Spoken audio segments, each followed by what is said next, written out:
Good evening. Welcome to the Dudley Planning Board for Wednesday, September 12th, 2018.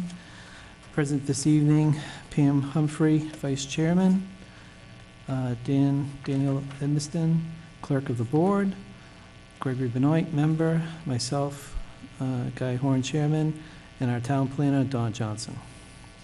First item on our agenda for the evening, approval of minutes from the August 22nd, 2018 meeting. I make a motion, we accept the minutes from the August 22nd, 2018 meeting. We have a motion. Do we have a second? We have a second. All in favor? Aye. Aye. Unanimous.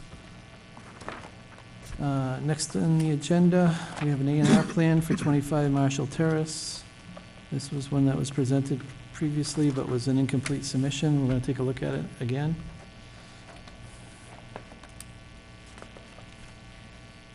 The applicant's down here again. Excuse me. With the applicants here.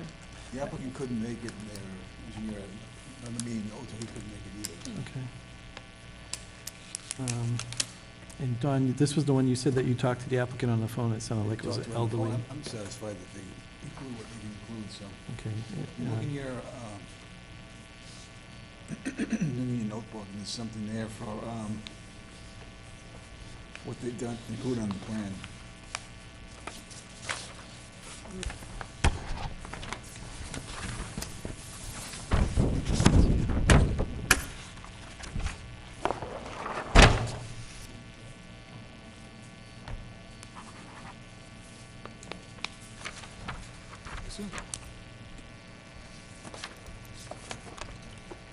Actually, it's a little different anyway, because they do some more ones.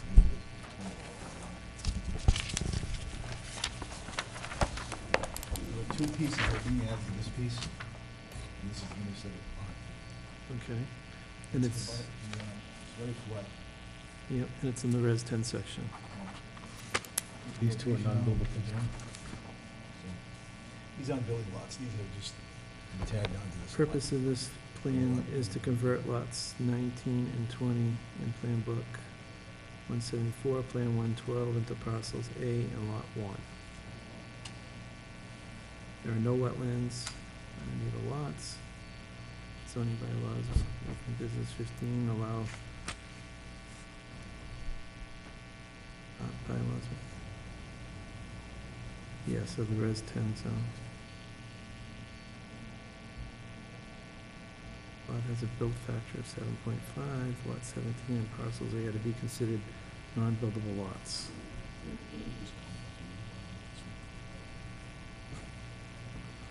Okay, and they're all currently owned by the same person. Are those two, or these three being combined at this time? Yeah. Yeah. So that one buildable lot, combine the rest of it with one. All right, so is the paperwork in here so we can see if there's any waivers, or? That was B. Can I see? So we have a copy.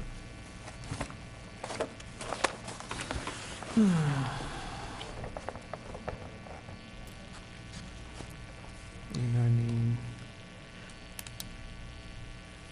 So I think we went over this last time, there were a couple, 3, 4 waivers that should have been requested, that weren't being requested, if I remember correctly? Full house tonight.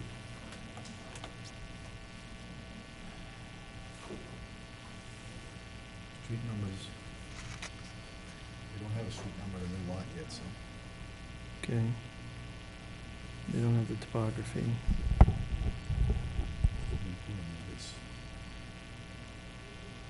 In the cover letter, they asked about the topography being flat, there was no need for it. Yep, I'm not sure if that's considered yeah. a waiver request, close enough. It's a flat lot. Place.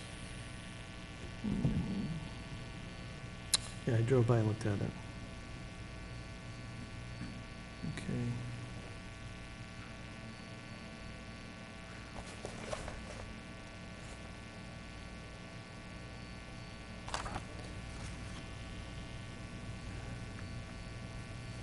Do you have a copy of the newest zonings?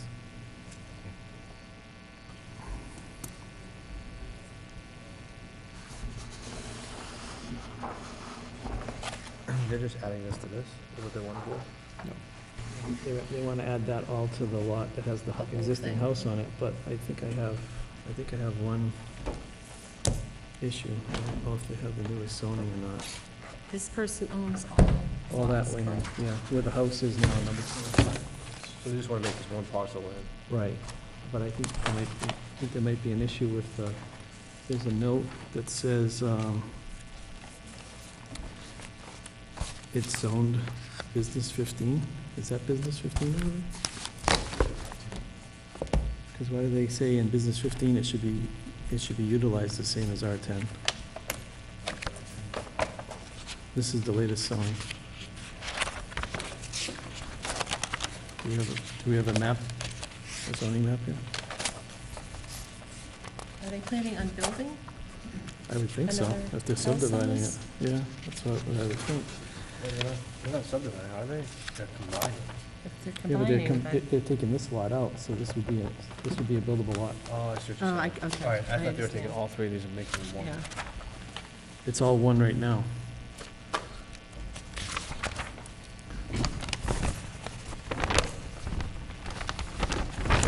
I haven't seen all of them.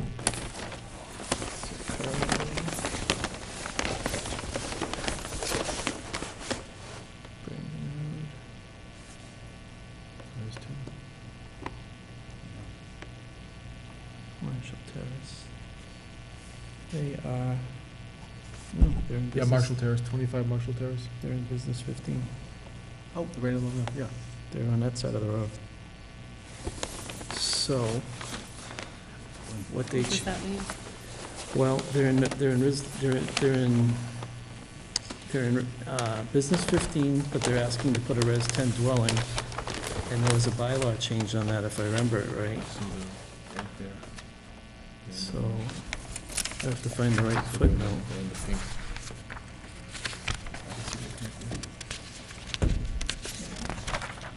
Right here. Over here, excuse me.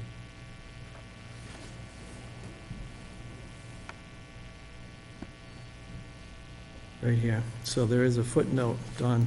This changed a couple of years back. Business 15, land space requirements, residential use, the same land space measurements as residential 15, single-family use. It's a footnote 6. So they're in business 15, so they need to make that new lot, they need to make it 15,000 square feet, not 10.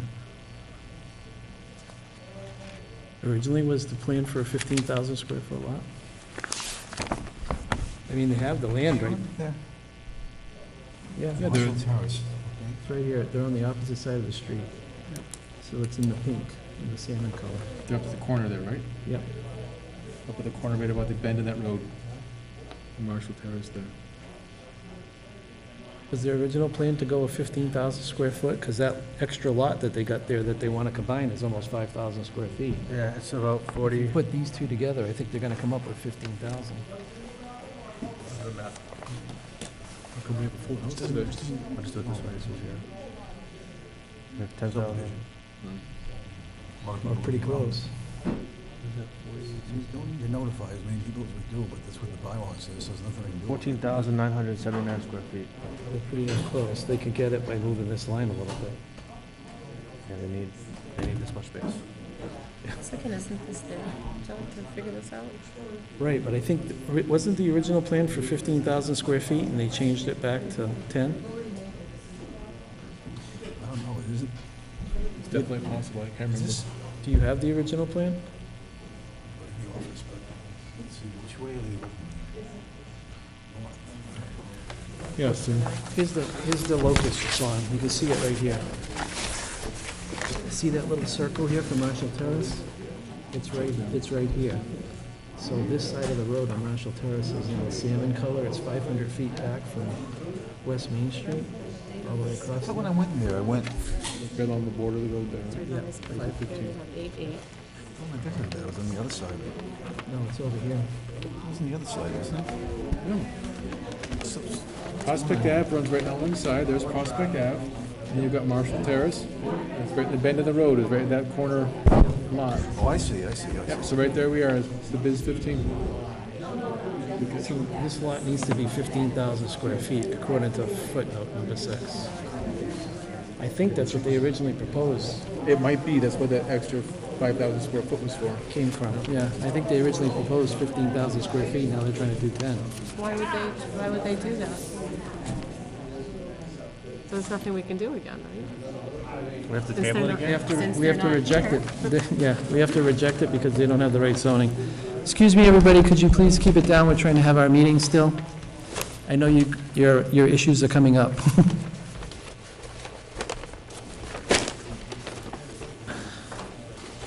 Okay, so on this A&R, Dawn, you're gonna have to call the engineer and explain to him to take a look at footnote number 6 underneath the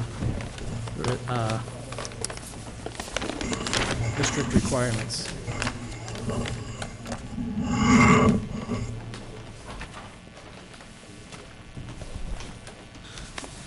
Okay, the next A&R plan on our agenda for this evening, we have an A&R for Pierpont Road, Eric Johnson applicant.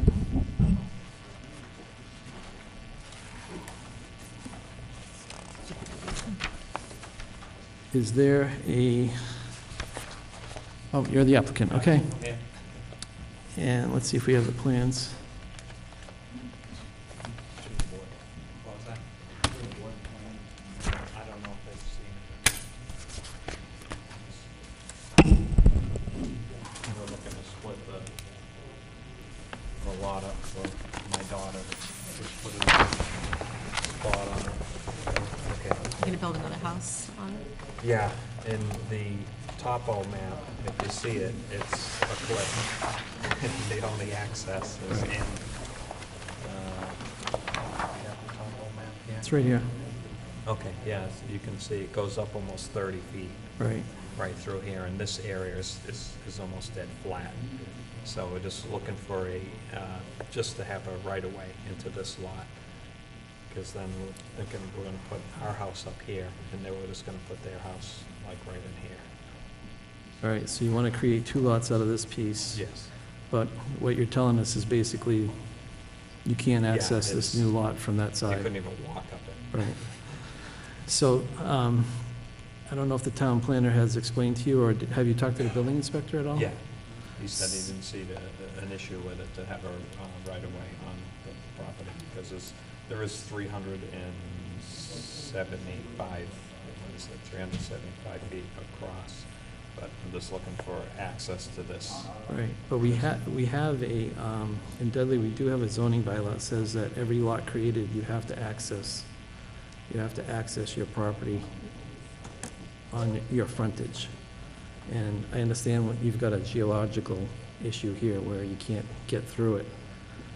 My dilemma is I don't know, I think that, because I would consider what you got here a hardship, that's my personal opinion, but I'm on the planning board, I'm not on the ZBA. So, I mean, I think if you went to the ZBA and asked for a variance so that you could use this to access this Also lot. get a variance from the Yeah, what, because, the building department? no, you'd get it from the zoning board of appeals. Zoning board? Okay. Yeah, I don't think they would deny you that because you have a legitimate hardship. Yeah. But the thing that we have is we have to, when we approve an A&R plan, it's approval not required. The only thing we can reject an approval not required plan for is if you don't have adequate frontage. And technically, you don't have adequate frontage because you can't access your lot across the frontage. So we would be, right now, this is one lot, so you do have adequate frontage here. Right. But we can't create another lot over here that doesn't have adequate frontage. Because technically, by the zoning bylaw in Dudley, you won't have. Or it has adequate front. Well, it has an adequate length, but it doesn't have the to meet the requirement that you need to have access from the public Access, way. Right. That's a requirement that's being missed. There's another zoning bylaw that also says that for the first 50 feet of your driveway entering onto your property, you have to have less than a 5% grade. You're not going to have a 5% grade with a 30-foot cliff.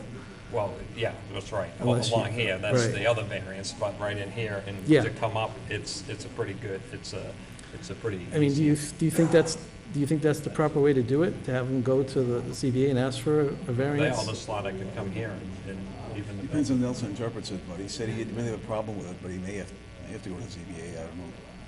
He didn't really have a problem with it under the circumstances. It seems to me like it's a clear-cut hardship, like you said. I Right. mean, Yeah, Right, I mean, I don't want to tell you, I mean, I bought the lot with that intention, and they all told me down there there would be no problem with it, and everyone I talked to said there'd be I don't no think it's a problem per problem. se, just because it's a hardship. I just think we Yeah. have to make sure that we just get the zoning board Yeah. yeah, of appeals involved. dot the i's and cross the t's. Yeah. So, Yeah. I mean, Yeah. I don't want to approve it, and then you go there and they say, well, why did the planning board approve this? Because, that's almost like That'll be more hardship for you, probably, to cut the red tape. well, it's like it's not like we can't guarantee that they're going to give you one, but I can't see why they wouldn't, based on your current situation. So, I mean, if you don't mind, I mean, I know you're probably on a schedule, but they meet once a month, the ZBA? If you could, if I could recommend, if I was in your situation, my recommendation would be withdraw this plan without prejudice right now, go to the ZBA, explain your situation, and if they say, we'll give you the variance, if the planning board gives you the A&R approval, then there's no problem, we'll do it. But if I don't want to, Can't give me the approval on the aspect that they give me and then we save coming back. I'll make a stipulation. we could Yeah, vote on just it, let we us- could vote on it contingent to them giving Right. you a variance? Yeah. It's no determination of zoning anyway, Okay, by the way that, would everybody be okay with that? Yeah. Sounds good to me. Yeah, All right. that way we just save a step. I'm just Yep. trying to Yeah, because I know keep the it's ball getting rolling close to on the it winter. in, like April, and Yeah. here we are in the fall. No problem. And was there any other waivers? I mean, I looked at this plan, it looked like it was pretty complete. There's none being requested here. There's no waivers requested? in fact, they even, they have the roadway. Right, I saw they have the roadway, Grade, they have the whole, they have everything that I looked at. I mean, it was a very complete plan, Yeah. with the exception of this cliff problem. But in the way he wrote it, I was probably just, taking a little bit of the driveway and just coming up. Right. It wouldn't be coming from this far point across. Right, Her but you're driveway gonna coming meet the straight. 5% grade on the driveway, that's all Yeah. that's required. Because this is literally dead flat Yep, right I down drove here. by, and looked at it, Yeah, yeah. I saw, this was already mostly cleared already, Yeah, so, yeah. All right, so, Should make a motion. yep, let me get to that paper. include no determination of zoning in Yeah. approve that way anyway, but include that in your motion, that's sake. So that's your copy that you have there. Yep, You send a note to the building inspector too, that's what I usually do. It's not usually done in this case. We have an A&R plan that. So we would sign these right away? Just send a letter to the building inspector and let him know that they Would- approve it. we could sign these, but we're gonna have the town planner hold them until you get in touch with the ZBA, is that okay with you? All right. That's the zoning board will go and see. Yep, yep. So we're all set. Yeah, we'll just well, get ready we're to gonna vote? we're gonna make the motion and vote on it, and then you don't have any waivers, so it'll be pretty quick. Okay, so we're looking at an A&R plan of land for Pierpont Road, Eric Johnson, 7 Quiddick Town Farm Road, Thompson, Connecticut. This is in deed book 58-799, page 13, Dudley Tax Map 204, parcel 15. No waivers requested. They're looking to subdivide out a 2-acre lot, which would be Lot A. Well, 4 acres? This is Lot A. So this is already, they have this already. So they're just looking to subdivide Lot A out. Would somebody like to make a motion for I that? make a motion, we accept the A&R plan for Pierpont Road contingent upon it being passed by the zoning board of appeals. For a waiver or a variance that they can use Lot A as the frontage for the remaining lot. Second. A motion and a second. All in favor? Aye. Aye. Unanimous? You want to sign them first? Sure. Just saying 2 paper copies and 1 of the Mylar. Do you need the acceptance form signed too? Yep. Just one? Usually there's 2. Looks broken. It's broken? No, it keeps separating when I keep reading the papers.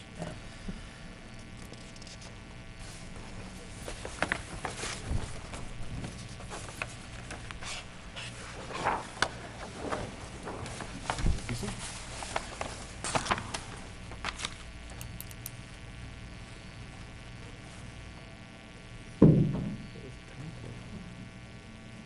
That's a order.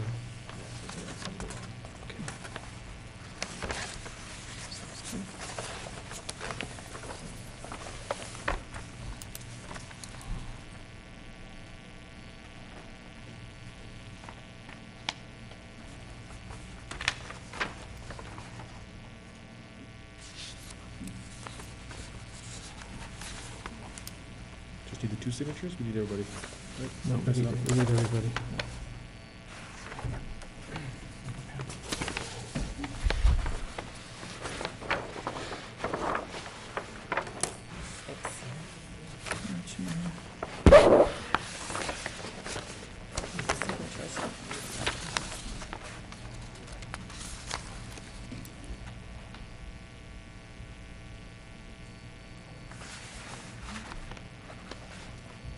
I love your signature.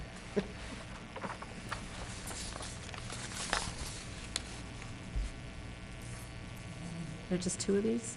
Okay. Yeah, 2 paper. 2 paper and Mylar. 1 Mylar. Do we have it on Sharpie?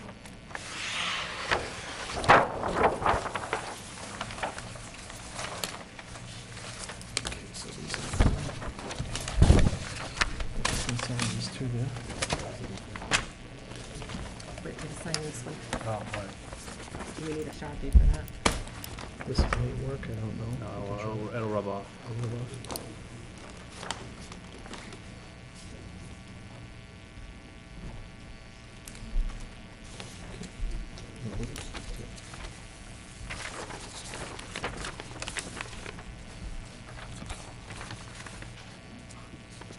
In the box.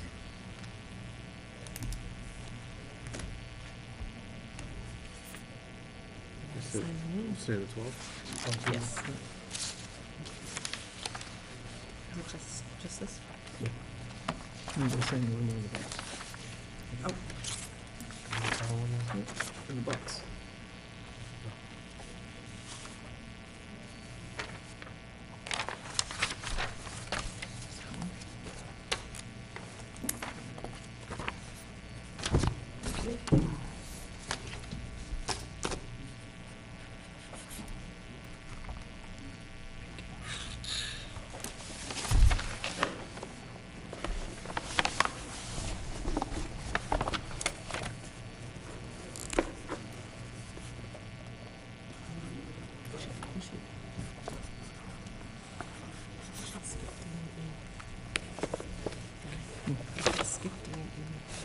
Yeah.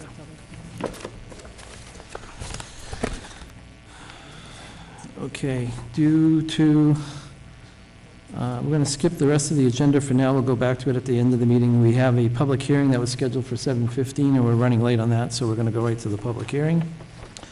And do we have the public hearing notice? Is that after F?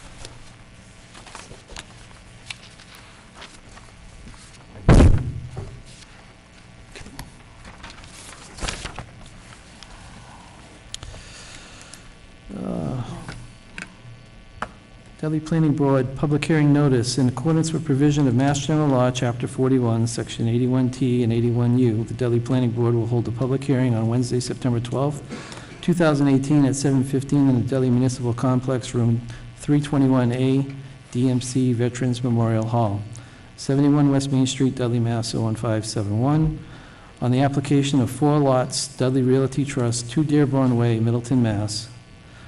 01949, for application of a definitive subdivision plan entitled Dudley Estates by Ranger Engineering and Design, LLC, 13 Branch Street, Suite 101, Methuen, Mass. 01844, dated July 30th, 2018, located southerly of Jesse Road and easterly of Alton Drive, further described as Assessor's Map 115, Parcel 135, with access from the southerly side of Jesse Road, and showing 18 proposed lots. Copies of the plan and application are on file with the Planning Board Office and the Town Clerk's Office, both of which are located in the Dudley Municipal Complex, 71 West Main Street, Dudley, Mass. 01571, and may be inspected during regular working hours.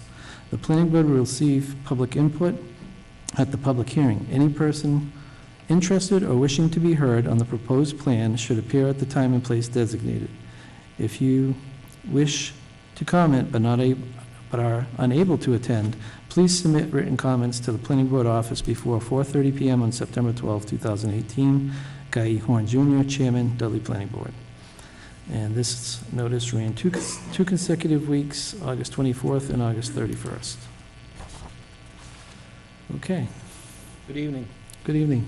My name is Ben Osgood. I'm here from Ranger Engineering, representing 4 Lots Dudley Realty Trust. The property that we're here today is located on Jesse Road. I don't think all the people can see this. Can we ask that be Yeah. put over there so the whole room can see it? Well, we have to see if we can get that on camera on, Fred, can they get it on camera if it's over there? Yep, please. Can it go over there if she wants to know?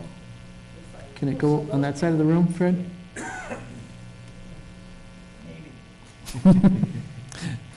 They've got to get it from one of these cameras, that's what he's trying to do. Give it a try. Won't know until you try. Give it a try. Can't see that. We were just talking about that.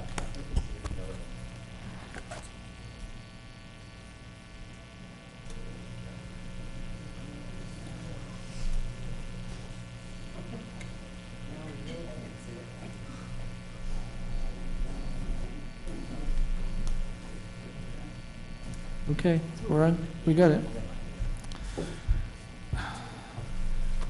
All right.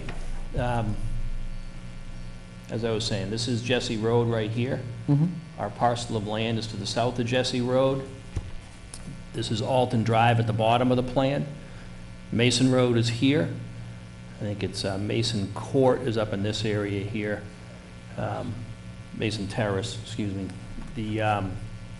What I have outlined in green right here are some wetlands that we've delineated. There's a large wetlands on this side of the site. Here in Alton Road, there's a vacant lot here. There is a wetland located on the back of that lot. And this is a isolated area that flows into a little intermittent stream, which then dissipates over the ground. There's another isolated wetland area that flows into an intermittent stream, and again dissipates over the ground. And then there's a little wetland area here on the other side of the street that comes through a culvert onto the property. There is a little section of intermittent stream there, and again, it just dissipates over the ground.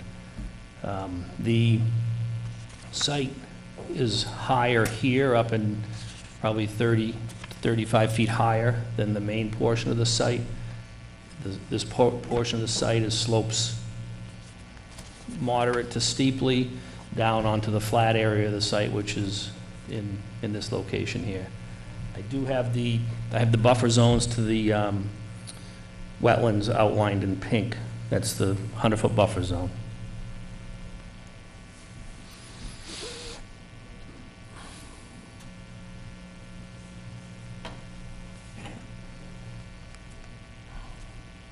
Just gonna move a little closer so I can see it a little better. Mm-hmm.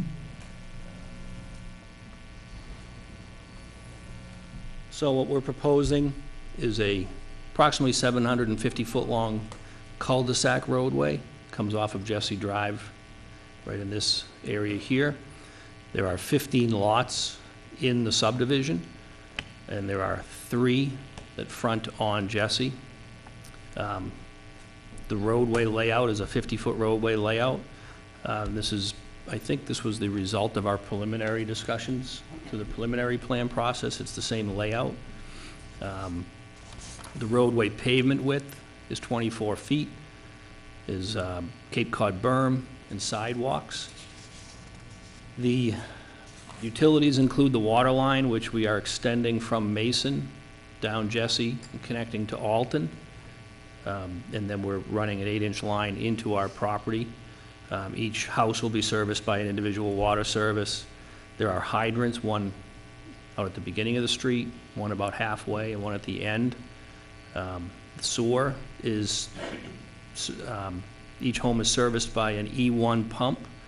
So there'll be an individual sewer pump located, and they're on the plans in these locations.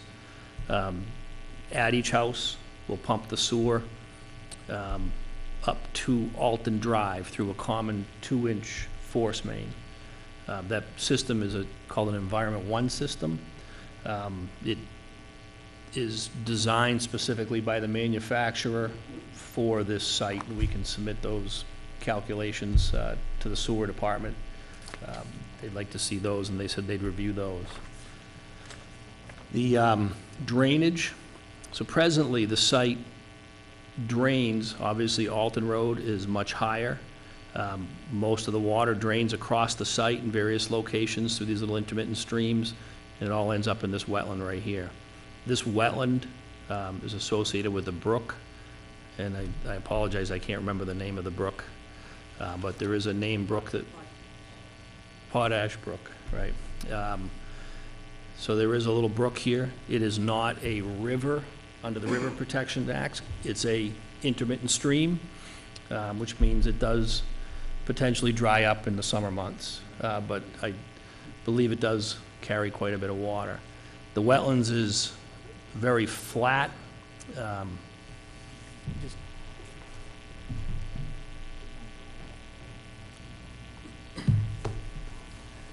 too far away to see the details on the plan, so I'm just going to open this one up.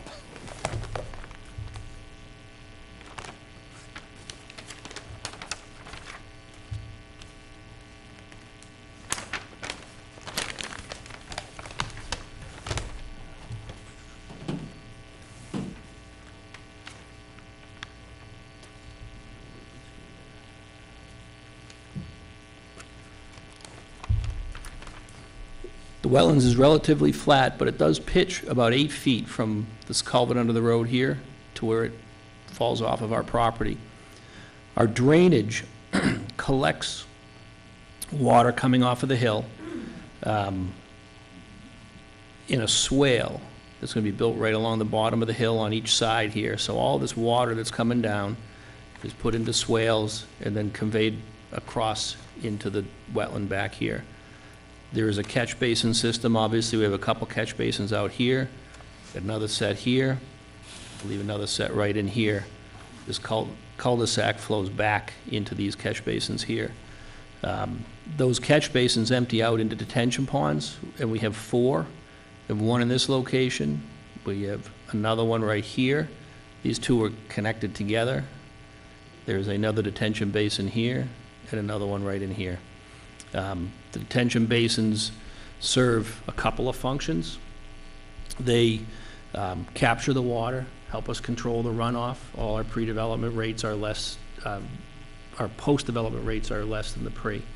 We also provide treatment in these areas by infiltration, which is allowed under the Stormwater Management Act. And we provide infiltration, which is required under the Stormwater Management Act. So these ponds will collect water. They're dry detention ponds, dry infiltrating detention ponds. They'll collect water, infiltrate it, they drain out within a day or so, and then they're ready for the next storm. Generally, as I said, we're collecting a lot of this runoff from off of the hill here into our system. Some of it is bypassing our detention ponds down and going directly into the wetland. Our outlets here are actually lower than Jesse Road, so we're on the downhill side from Jesse Road. So I think I touched on all the basics. I'm sure it'd be probably easier to just go right to questions from the board. If you have any specific issues that you want clarified, I'd be happy to do that. Did you receive a copy of the town engineer's report that was dated on the 10th? Yes. And do you believe that you can address all of his concerns? Yes. Most of these issues are technical in nature, a lot of just minor things that we've already made changes to the plan to address that we haven't submitted yet, but we are in the process of addressing all those comments. Okay. Was there anything that was brought up with the water and sewer meeting this evening that needs to be addressed? From the Water and Sewer Department, the only thing was the sewer line, we show it connecting to Mason Road. They wanted to connect to Alton Drive because that sewer line has more capacity. The water line, there's a valve that's going to be installed on Mason Road so that they have the ability to shut it off. And then the only other concerns were addressed by residents, or brought up by residents. So, Can you get to that line? can we? Through your property, through the back somewhere? You have to go down Jesse Road. We have to go down through Jesse Road. We don't have any way to get through Mason. We have left a easement here for future connection if somebody wanted to make it, but this property here is private. Yeah. But there is an easement there as required under the regulations. Right. One of the things that that one of your associates brought with the last plans, and I can't really tell from this angle if it's on this plan too, but on the previous plan, he showed that your detention basins were on the open space. Is that still the case, or have they been Yes. relocated? Some of them, they're partially on, and some of them are partially in the open space. Okay, and you realize that the purpose of the open space is to be at some point conveyed to the town? Correct. There are easements on that open space for the detention areas. But you would be basically asking the town to accept a piece of, quote, open space property that would have infrastructure on it for your subdivision. Right. Right, just the drainage infrastructure. And, I mean, we could add the area to the lots and take it out of the open space. I mean, this isn't an open space residential development. This is a definitive plan. So we're not required to have any certain amount of open space. We are required to have some. You are, but there is a open, for a conventional subdivision in Yep. Dudley, there is a certain amount of open space that's necessary. Right. I think we far exceed the requirement, but, so Okay. we could, I mean, in my mind, I thought it would be, the drainage systems are on easements, and this is a subdivision roadway, it would eventually be owned by the town anyways. A drainage easement, a detention pond it's just an open area, it's grass. It doesn't need to be accessed very often, it needs to be mowed every now and then, but it can be incorporated into open space. It's not going to be built upon, it's going to stay open. You could have a trail around the drainage areas through them, but I don't know, there's nowhere for a trail to go here, there's no connection really possible, so.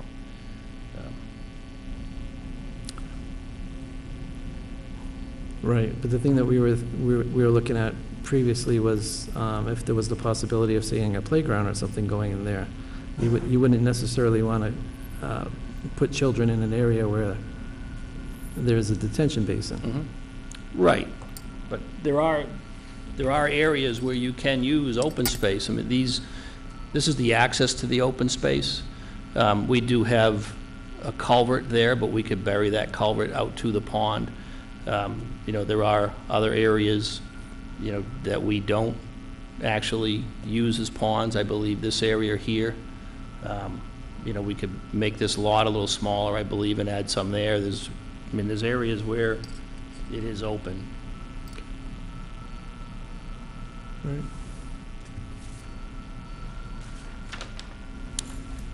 Anybody else have any other questions? Public questions? Yeah, well, the board can go first, if you have any. Okay. All right, so I'm going to open it up to public comment. Anybody that would like to make a public comment, all I would ask is that you come up to the microphone, you sign in, and put your name and address on the paper there, so if we need to contact you for future comments, we'll know who spoke. Come up.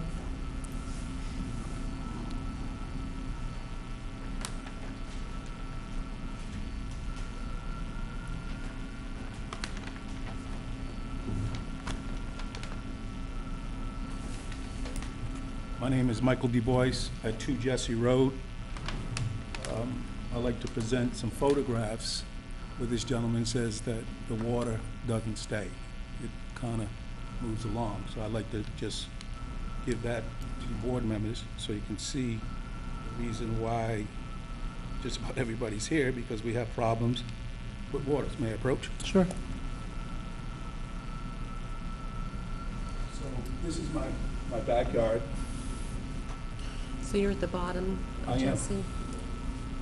And I have pictures of the road flooded over. When was this? That one there was last year, I believe, but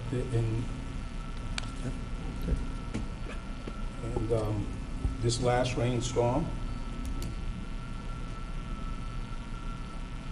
that's on the side of Jesse Road where the culvert, he supposedly says that it drains off. Can you see it? Very good. And I'll show you the last one of the road. This is the last one? Every time it rains, that's what we get. This low point down. Yes.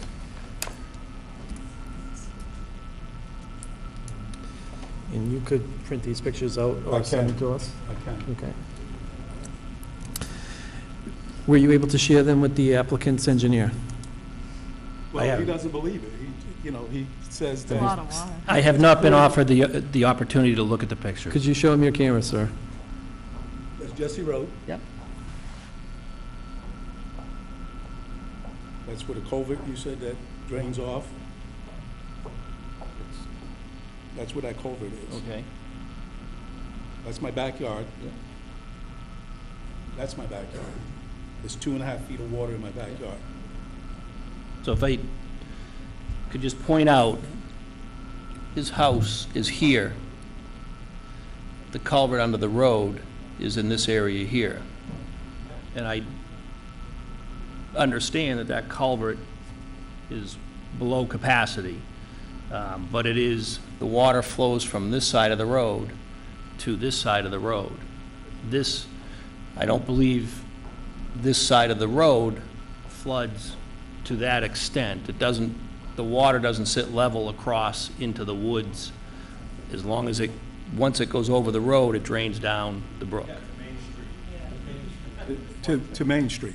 That's exactly go. If you go out there, and I invite all the board members, if you go out there and walk in those woods, you're guaranteed you better have some boots on, because the water's gonna be well over your ankles. And it doesn't go anywhere for at least 2 weeks. It's out on the Basin Road also. I'm down by the terrace. I get water in the spring like you wouldn't believe. I've already put 2 new boiler systems in my cellar. Sir, you can speak, but I'm going to need you, when he's done signing in, to get up and talk at the microphone if you don't mind, so other people can hear. So all I'm asking the planning board is just please look into everything. There's a lot of dispute about what their papers are showing. You don't want- And I just think that someone is not from this town. Of course, they want to build something in there they have no idea. Because when I moved to this town, I had no idea that Jesse Road flooded over.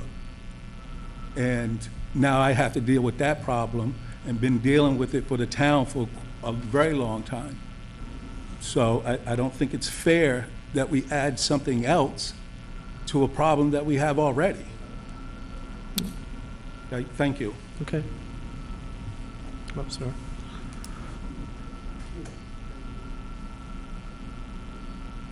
My name is Paul McDonald, 25 Mason Road. Our house is just off the terrace. I've been there 30 years next year. I've had nothing but problem with water since I've got there, especially in the spring. Spring is not the only time we'll have it. If we have, like weather we're having now, when you have a lot of rain through the summers and springs, and we get the heavy rains, I get water in my cellar. I've replaced 2 boilers in 30 years there because of water. I've had the fire department pump out. When they came at first, I had a foot of water in my cellar. They can't do anything until it's 2 feet. So now my boiler's gone. They're pumping the water out. No place to go. I finally got a sump hole. I pumped that. I got no place to put it. They won't let me drain it out into the road. The cops came to my house, you can't drain it out here in your front yard, it goes out into the road, goes down by the school. I'm really concerned about them building something, especially when he's telling me it naturally drains down towards where we live. And to add more, it's gonna be bad. Now, I just replaced my last boiler in 2015. I don't wanna replace any more boilers. I have a sump pump I have to take care of, and I still have to watch that. If anything else happens with this water, I mean, if you've been around Mason Road or up towards Jesse, any of these areas, when these heavy storms are going on, you'll find out that water's not going anywhere. It's hanging around, and building all that up in that area, where's all that runoff gonna go? There's no more trees, no more plants to stop that water from running down anymore. I mean, what are we gonna do? I've been here for 30 years. I mean, I don't know. I guess that's all I have to say on that. I just don't think this is a good idea, not for any of us that are living in that area, because we already have problems with water and we don't need it to get worse. Sir, have you been to Conservation already? We're in the process. So you don't have an approval from Conservation yet? No. Okay. Has their engineer reviewed your plans at all? As of the last meeting, he had not. I don't know if he has at this point yet or not. Okay, The hearing's open still, isn't it? The hearing's open still, isn't it? Thank you. thank you. The hearing is open, right. We're continued to next week. Continue to next week, okay. Hi, my name is Donna Mendelinakis. I'm at 41 Mason Road. I'm on the corner of Jesse and Mason. I'm the house right on the corner, and that it abuts the road wetland. I also have pictures. Okay.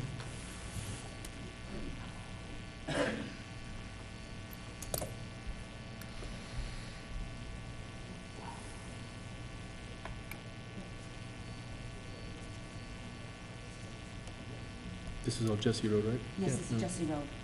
My property is this property here. I'm on this side.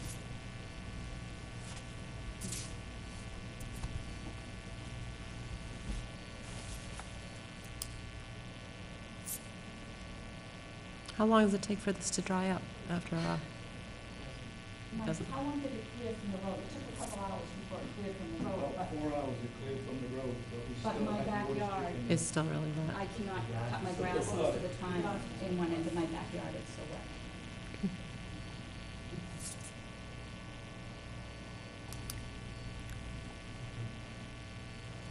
Thank you. Can I take a Sure. look, Miss? The record, maybe? Say that again? If she be willing to give us those pictures for the record. And I've lived in this house for almost 40 years, and I've had water in my basement. I've had, you dig 3.5 feet in my backyard and you hit water. Okay. So if they're having a catch basin to distribute this water, it's going to go right into my backyard. Even though you say there's a buffer there, it's still going to go there. And Miss, would you be willing to give copies of those photos to the planning board? Yeah, I can leave them. Okay. You can have these. And you have other copies, so if you go to the conservation, you can show Yes, them? I do. So I just want to make a statement for everybody that's here. If everybody's here for issues with water and runoff and drainage, so the planning board really doesn't have the jurisdiction when it comes to this. It's going to fall more on conservation than planning board. So I would encourage you all to go to the next Conservation Commission meeting so that you can explain the same thing to them. Basically, what we're involved with is the subdivision of the land, the installation of the road. Our engineer does review the drainage. He makes sure it's what we have to do, what the applicant has to do, is he has to provide all the calculations from an engineering standpoint that by them developing this piece of property, the runoff that comes off of this piece of property is not going to be any more than what it was if there was no houses there at all, as it is today. And once they do that, it's going to be reviewed by our engineer, it's going to be reviewed by the conservation's engineer, and if both of those engineers say that what they're submitting for engineering calculations and drainage and everything is correct, then we have to take it at that base value. I have another question, too, about the road itself. Is this road going to be widened at all? Jesse Road, is it going to be wider than what it is right now? What they're building is a cul-de-sac, so But I mean, Jesse Road is narrow as it is. So if you've got more traffic coming in and out of this cul-de-sac, it's going to be a problem as far as traffic goes. It's bad already. have you measured the width of Jesse Road? I have not measured the paved width. I can scale it off of the plan. I'm not sure, I think it might be about 18 feet, You think so you think it's less than what our current standard is? 18 or 20. So the current standard for Dudley is 26 feet for a two-lane road. Okay. Thank you.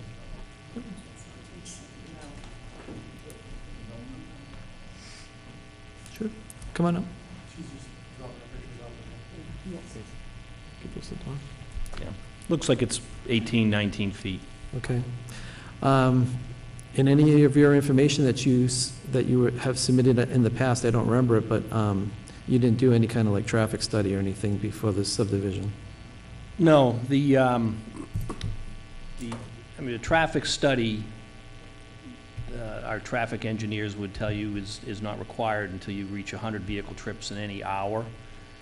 This subdivision is only 18 homes. It'll produce about a little less than 200 vehicle trips a day, and probably during a peak hour, only 10 or 15 trips in a peak hour. And that's how a traffic study, you could do a study and you're gonna have no impact with this size of a development.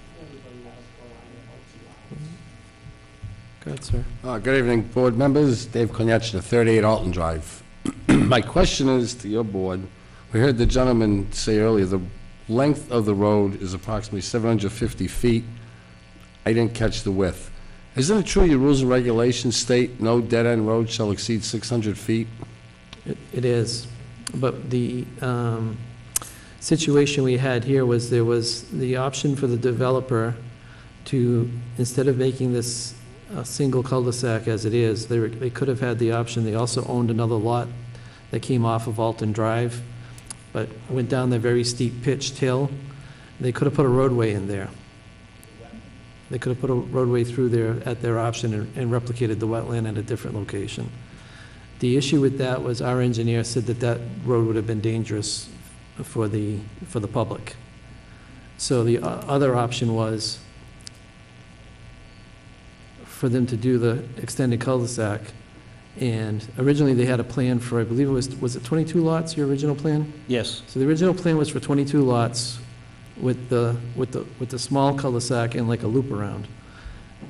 By going to this plan, they've reduced the number of lots to 18, and we are allowing them, they would be asking for a waiver to extend the cul-de-sac length from 600 to, what is it, 723?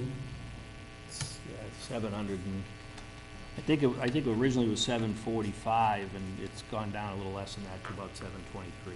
Okay. So in other words, There's many cul-de-sacs in Dudley, I think you know, that are a lot longer than 700 feet. so you grant, excuse me, grant them a waiver because it was too dangerous to do it the other way. This is a safer road layout. Okay, so where's the benefit to the town to grant the developer this extension of the roadway? There's been a reduction in the number of houses from 22 to 18. But the road still exceeds 600 feet. But a waiver for a road, it's not untypical to give a waiver for exceeding 600 feet. Most cul-de-sacs in town are longer than 600 feet. Okay, thank you. Okay.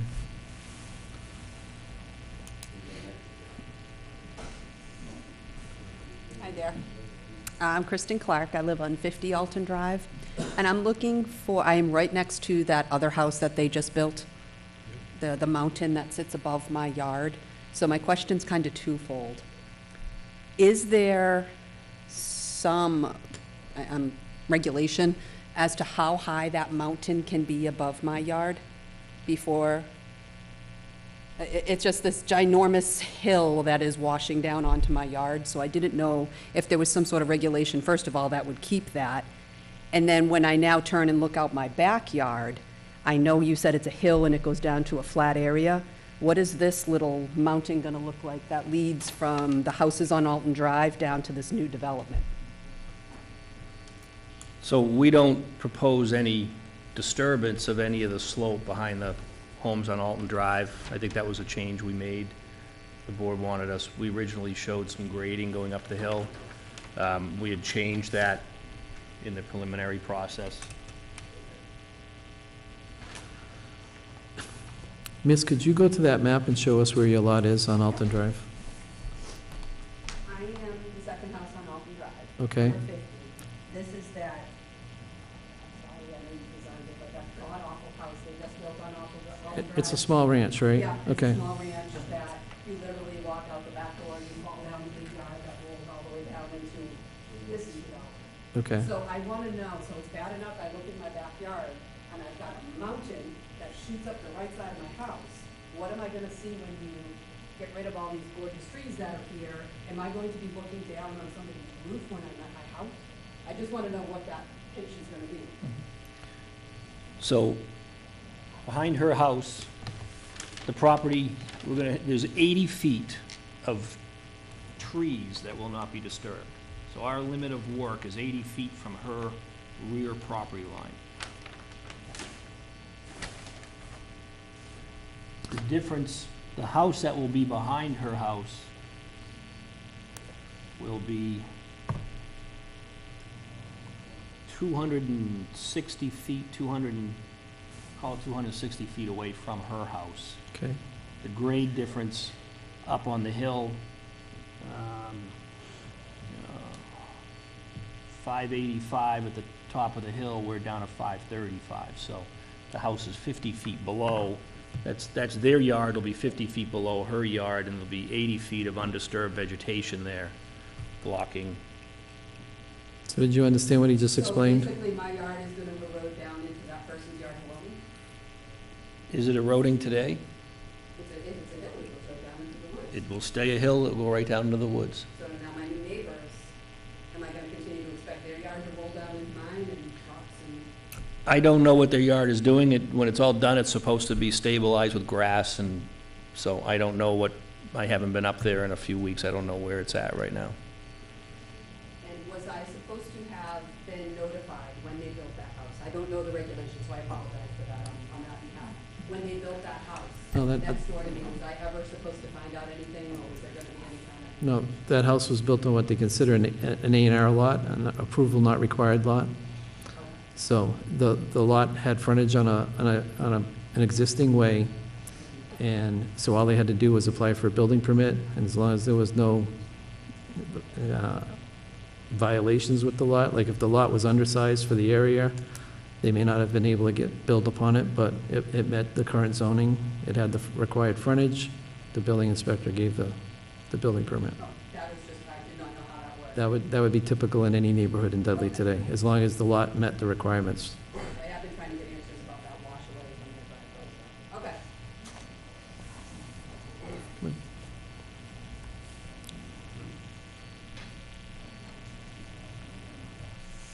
Hi, my name is Melody DuBois. I live on 2 Jesse Road. I just wanted to make a couple of comments. We've been in our home now in Dudley for over 25 years. When we first moved to Dudley, you may have seen literally 2 cars in a 5-hour time period go from Jesse up to Alton. Since we've been residents in the community, the entire plat, Shepherd Hill Estates. Shepherd Hill Estates, up off of Alton Drive, as well as the middle school was built. We were assured during that time that the water drainage would not present a problem, that whatever containments there was at that time was going to be large enough to handle the water. There's not one person in the room here that is negating that with the amount of water that we're all getting into our homes or our property. We, our home individually. When we first had water in our home, like the other gentleman had mentioned, it was less than a foot, so the town was not able to help us. In the amount of time that we've lived in the town for the 25 years that we've been here, we have had to change insurance companies 3 times due to, with the water damage from our home, each time the cost of insurance increased because it's another, It's a claim. it's another surcharge. Okay. So you- Okay. yeah. The gentleman has also made a comment to the effect that the traffic is not something that they're necessarily, what, I don't know the exact words that you used, but unless there's X number of cars that are going up and down that road within X amount of time, I assure you that if you had somebody stand at the bottom of Jesse Road and counted the number of cars in the course of a day, it would well exceed the numbers that he's saying that they really don't have to account for. So I think that that's another factor that they should be pursuing to make sure that that in fact is the case. Okay? And at the moment, quite honestly, I can't afford to change to a fourth insurance company because the rates would send me right out of my home. Thank you.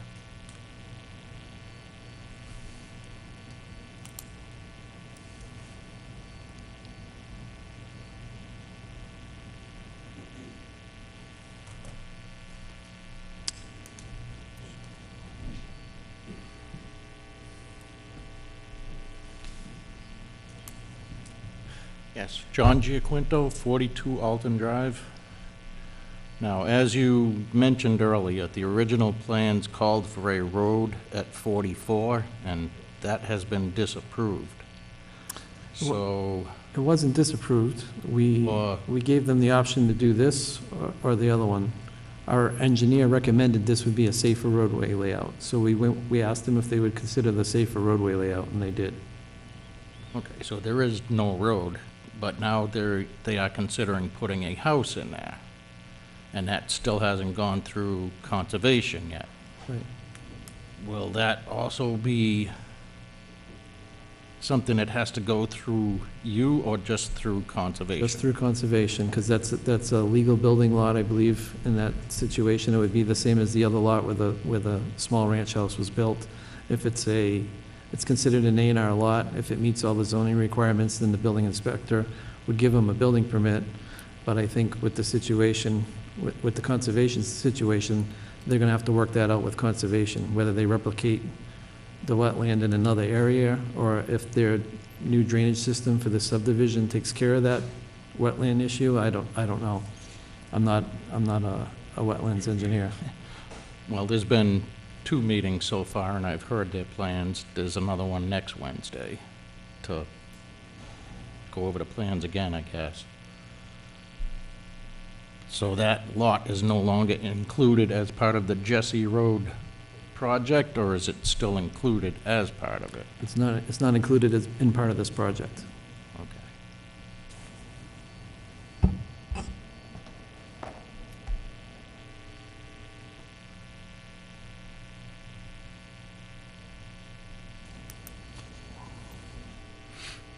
Mr. Chairman, if I could just to clarify the connection versus this road. The connection, that plan met all of your regulations. So, you know, we agreed it would be better to have fewer lots with a cul-de-sac roadway, but it meets all the regulations. So, just I didn't know if, you know, it wasn't like we were designing something that was dangerous and didn't comply with the regulations. I just wanted to put that out there that it. But you have, would you not agree with our engineer that this is a safer roadway layout? I agree. It's a better neighborhood. It's a safer roadway. It's not a loop road. You're gonna have slower speeds. So I agree with him 100%. Okay.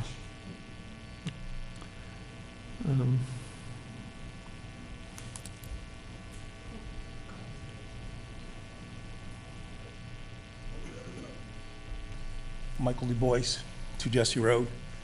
Now, my understanding is they're going to be looking for a variance on the property as far as from the bylaws, I believe it's like 400 and some odd for the distance or something like that. They're going to ask for a waiver on the length of the cul-de-sac, because the cul-de-sac length should be, per the specifications, 600 feet, and this cul-de-sac is around 725 or 723, something like that. Right. Is the gentleman asking about conservation issue? As far as being close, within a certain distance of a wetland? Oh, is that what you're speaking I'm of? not sure. Maybe. No. No, No? my Okay. understanding is that they have so much, I don't know if it's the front footage of the property has to be under 475 or something like that, and they're asking for something different? No? I'm not aware of what you're speaking about. Okay. I don't know. All if the it- frontage requirements are met. All the frontage requirements Per are lot, met yeah. per lot, yeah. Around 400? No, this is in a Res 15 zone, 100-foot 100-foot frontage per lot, Okay. minimum. Right. Some lots have more. Okay, thank you.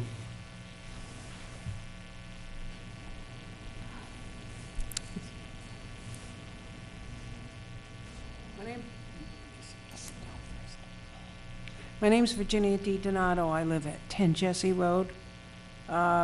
Basically, I'm right across the street from where the plans are for developing.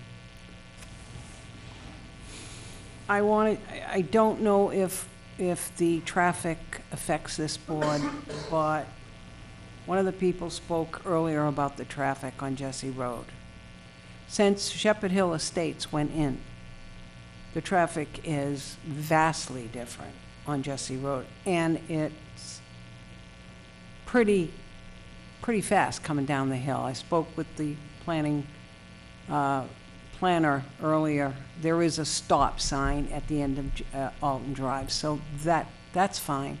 It's just there's so much traffic on such a small road. That's not his concern, but it is our concern. It should be Dudley's concern. The thing that I don't understand on a different matter is that access way to Alton Drive. That's like a 45-degree angle. How could that possibly ever have been even considered? They would have dug it out and filled it in to make it meet the specifications. A lot of fill, a lot of cut and fill. They would have filled it? I don't know what you said. Cut it and filled it. So cutting means taking away a hill, and filling means filling in like a valley. So they do cut and fills, so they would have basically carved out a roadway through that lot and made it meet the specifications that the town currently has for an incline on a roadway, which I believe is 12%. I can't even picture that, but that's, If I may just doesn't try, matter. the hill roughly is kind of like this. Yes. But then the cul-de-sac is further out. Right. So there would have been fill in this area, and they would have excavated for the hill area to try to make it more flat. So you would have had the 45-degree road going to a flat. It would have been more of I'm not sure exactly what the grade would Sure. have been, but it would have been more continuous throughout by the cut and fill back and forth. Oh, because That they makes would have sense. made it longer? Correct. Oh, Well, they I would see. have, they would have taken that slope that's over a smaller distance and Yeah, it and made stretched the it distance longer to To kind of make reduce the it, slope. to make it a lower slope. Flatten it out. I couldn't, and then there would have been more traffic on Alton Drive. That would have been fun, too. I would want to address the other question I had was going to be about conservation, I guess. And everyone said that was a wetlands area, and they're going to say it isn't. I would like to ask the engineer, are you digging cellar holes? I don't know, he may do slabs, I don't know. Okay. We've designed it for cellar holes, but he did say he may do slabs.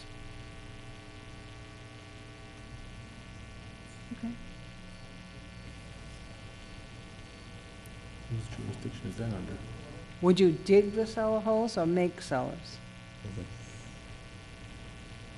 We would, Building code, probably, we would put the, groundwater, irrigation. some of the holes wouldn't be deep from existing ground. I mean, we work it out so they would have basements, but, you know, whether we go out and dig it in the lot, I'm not sure. You know, the grades may only have us digging down 2 feet, but filling 5. Understood.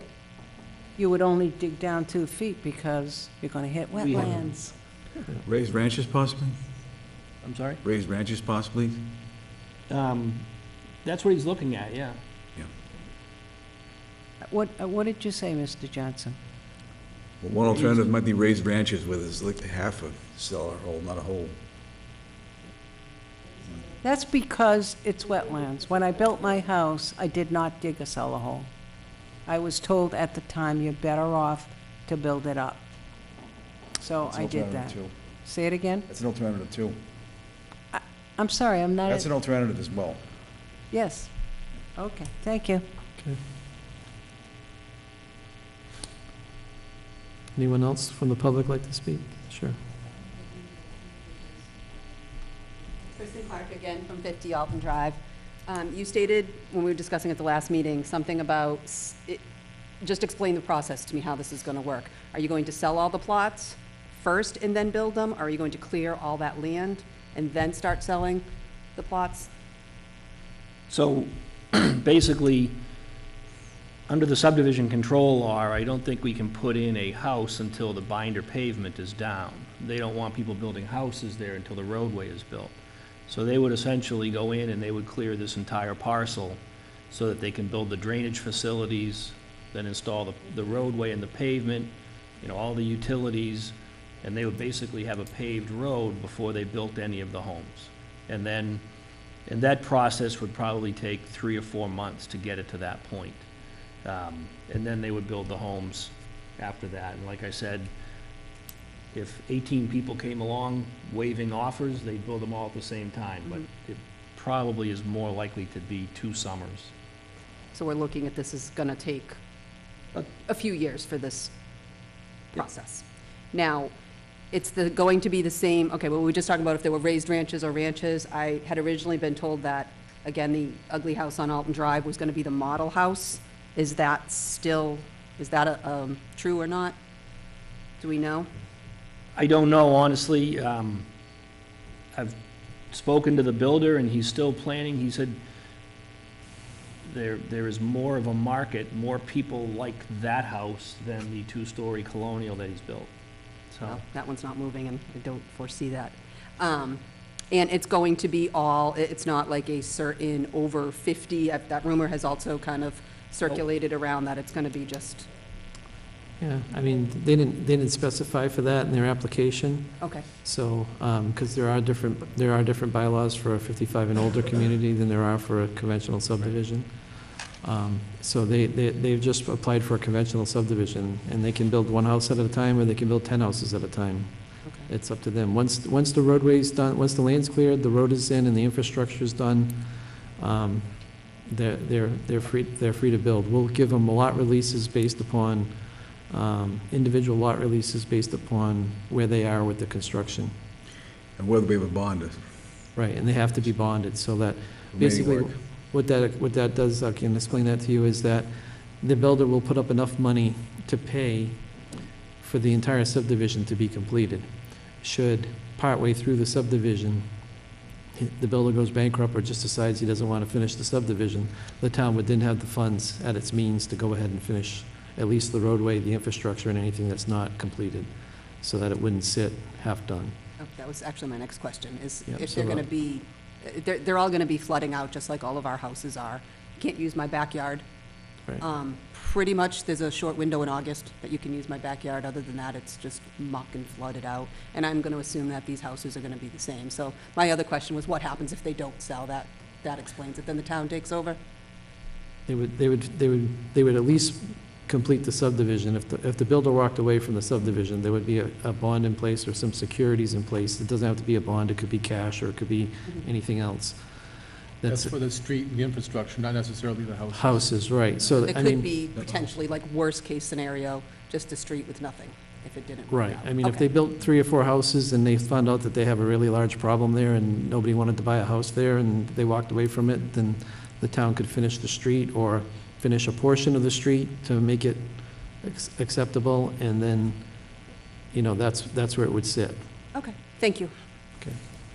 I should clarify something that it just occurred to me, that as far as the schedule goes, they would probably do the houses on Jesse Road first. So once the water and sewer utility were in, those then they have the access, and they would probably come in and ask for a release on those lots and do those while they were building the, Because the pavement that they need is considered already there. right. My question does pertain to the water and the sewer. I know that's not your area, but do you know if that's going to be all completed for all of the houses? I mean, they can't, the water and sewer would have to come in first, right? Right, they have to have that infrastructure in, but each one of these houses, what he stated at the beginning of the meeting is each one of these houses is gonna have what they consider a grinder pump that will take the sewage from each house, grind it up, and put it through a small diameter pipe that gets pumped up to the next street. We heard that earlier.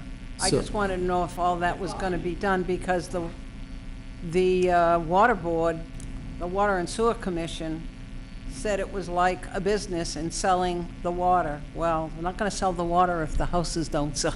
Right, so the grinder pumps wouldn't be installed until each house is built. Right. Yep.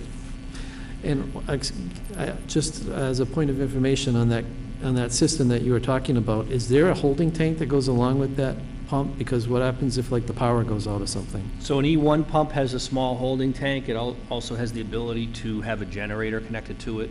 If the power goes out, there's a connection where they could put a portable generator to run it.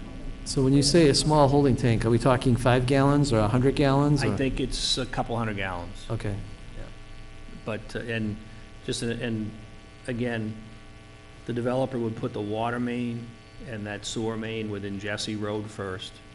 That would allow those houses to tie into both of those utilities. And so they, would probably be built first. And then there's a valving system at every water main location that shuts off the main going into the road. When they complete that, they turn the valve on. Same with the sewer. Put the water mains and then the laterals to every lot. Right. Yeah, okay. Michael Du Bois again. I can answer your question about the pump. I have one at my home. Okay. And if you lose power, you're not having anything moving, and before the alarm goes off, and if the alarm goes off, then how do you know? Because it's no power. So you continue using the bathroom, and the next thing you know, it backs into the house. So we've been dealing with this pump. Seems like every 3 years, we got to spend $1,300 to replace it. And that's from labor and parts. And it's just, it's not the greatest thing. And then I'm just pumping up from Jesse to Mason, and we have problems with it. Now they're talking about going uphill to Alton Drive, which is a further steep hill. They're gonna have problems with it. So, and if the board likes to see receipts that we paid for these pumps, more than welcome, I'll have them to you. Thank you.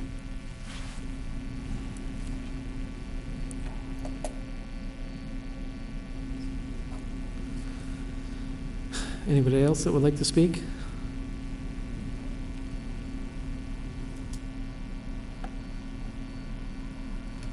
Ray Stevens, 45 Mason Road.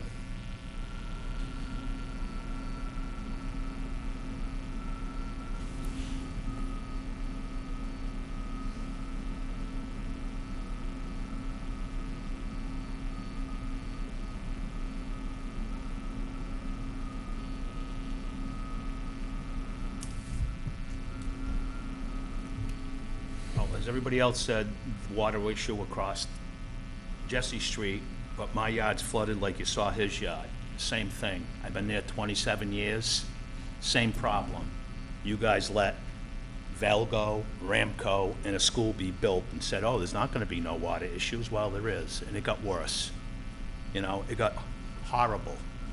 I run a sump pump. All I do is pump it out my house into the yard. It comes back around in a circle just to keep my cellar dry. That's what happens with me. So there's nowhere for it to go. But they're gonna build 18 homes, and then you guys are gonna deal with Main Street down by the post office. As you all know, it floods because that brook that he's talking about with a 24-inch culvert that runs across Jesse Street is always plugged and always flooded. Not plugged, but it just over capacity of water because Ramco put a retention pond in. It don't work. The school put a retention pond in. It don't work. It does catch some of the water, but once it gets full, it just keeps running. It's not like it stops it and disperses it slowly. Once it's full, it floods out. Take a walk up there someday, take a look. You know, and then it's another mosquito haven. He says they dry out. They don't dry out. Go up in the woods anytime you want, look at any one of them ponds, whether they're at full capacity or they're down, but there's still water in them, so I don't know what his concept of is being dried out. You know, so it's not gonna happen. And you guys are gonna deal with his mess down on Main Street and everybody else's mess. Because hard pavement, more water, all drain into that brook. So, and you let, like I said, you guys all let it go before, Valgo, Ramco, and the school. Oh, you guys ain't gonna have a problem. Well, it is. It got worse. The traffic problem got worse. You know, everything about that whole area. And like the traffic, he says, I can count 500 cars an hour.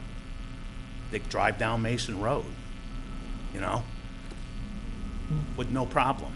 And they don't only drive 25, they're driving 50 and 60 down Mason Road, you know. I complain to the cops all the time. What do? Oh, you live in town? It's okay. You ain't gonna get a ticket because you pay taxes. You know, on the second hand, $60,000 of revenue and taxes for 18 homes, whoopee deal. You know, what's the big deal? What are you gonna do with 60 grand? You know, it's nothing. You know, it costs 12 grand for a kid to go to school. So, you know, everybody gotta think about the big picture, not letting a $7 million project go in and we get 60 grand a year. That's all I have to say about it. Okay.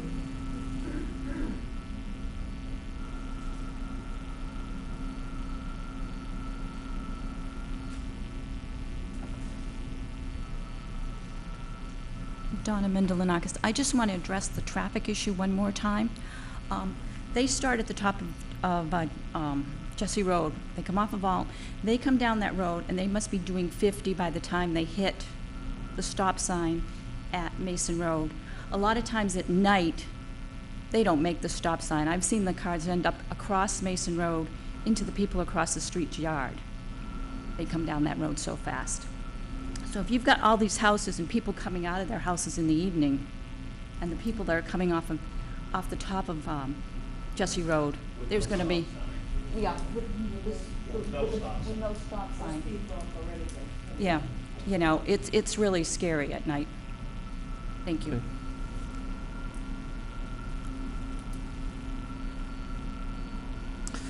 Where your new cul-de-sac's going to intersect with Jesse Road, do you have all the measurements for the sites and everything like that? I don't have them on the plan, but it's almost unlimited in both directions. You can see from here all the way to Mason Road and from the intersection all the way to Alton Drive. It's clear sight distance, but it's probably 400 feet in each direction, at least.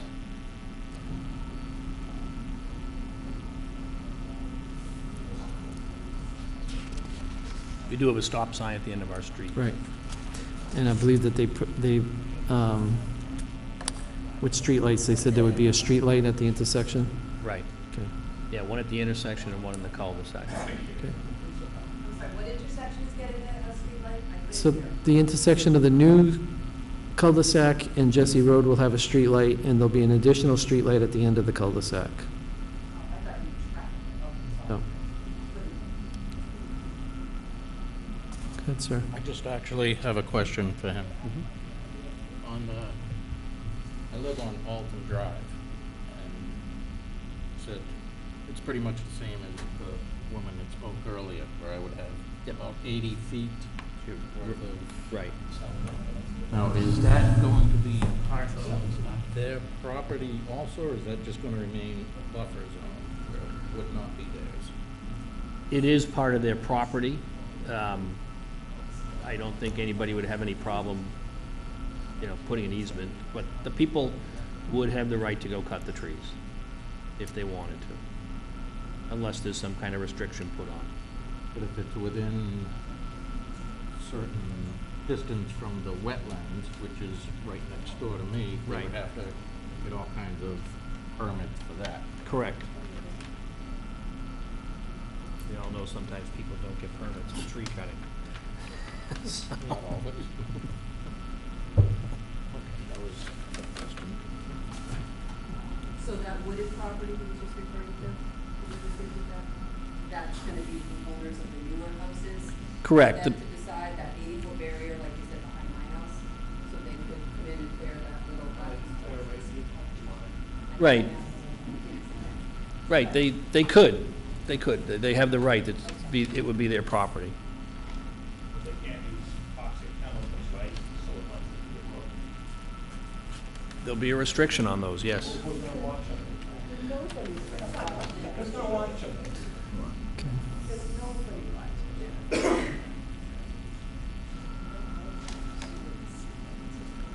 Melody Du Bois again on 2 Jesse Road.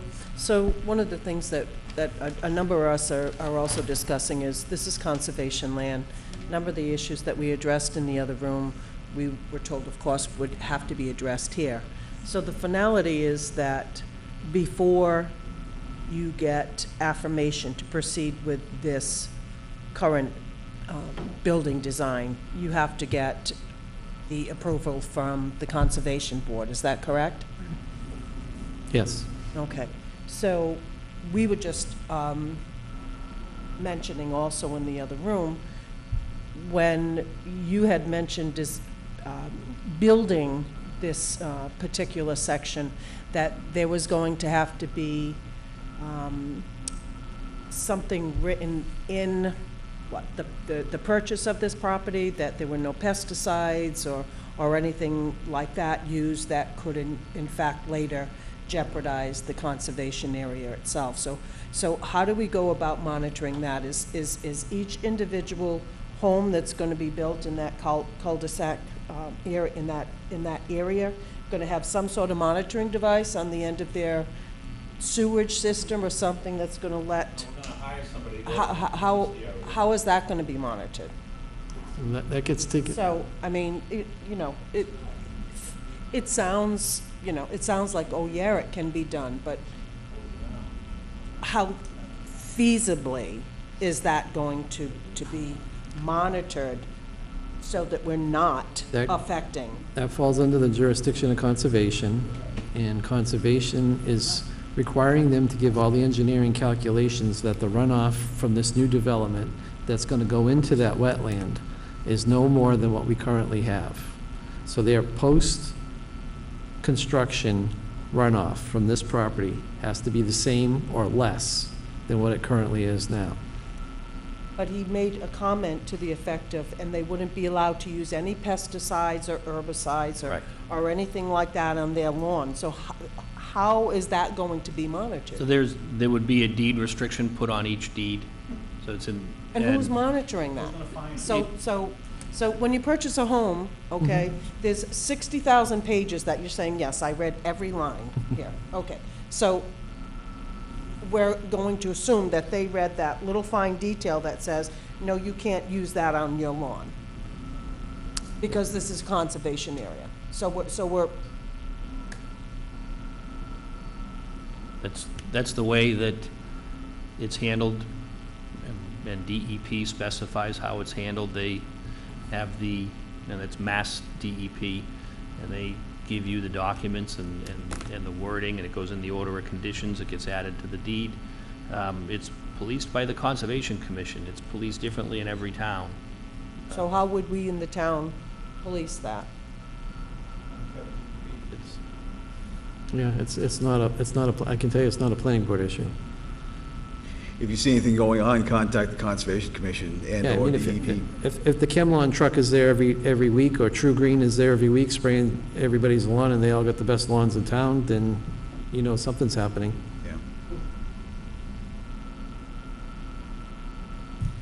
Thank you. I think that, we're not specifically attacking you, sir. What we're trying to relay is there are issues that have not yet even been addressed, that we were assured would be addressed when Previous subdivisions were built. subdivisions Yep. were placed, okay? We're not opposing that. We're simply saying that what we were told regarding water, Mhm.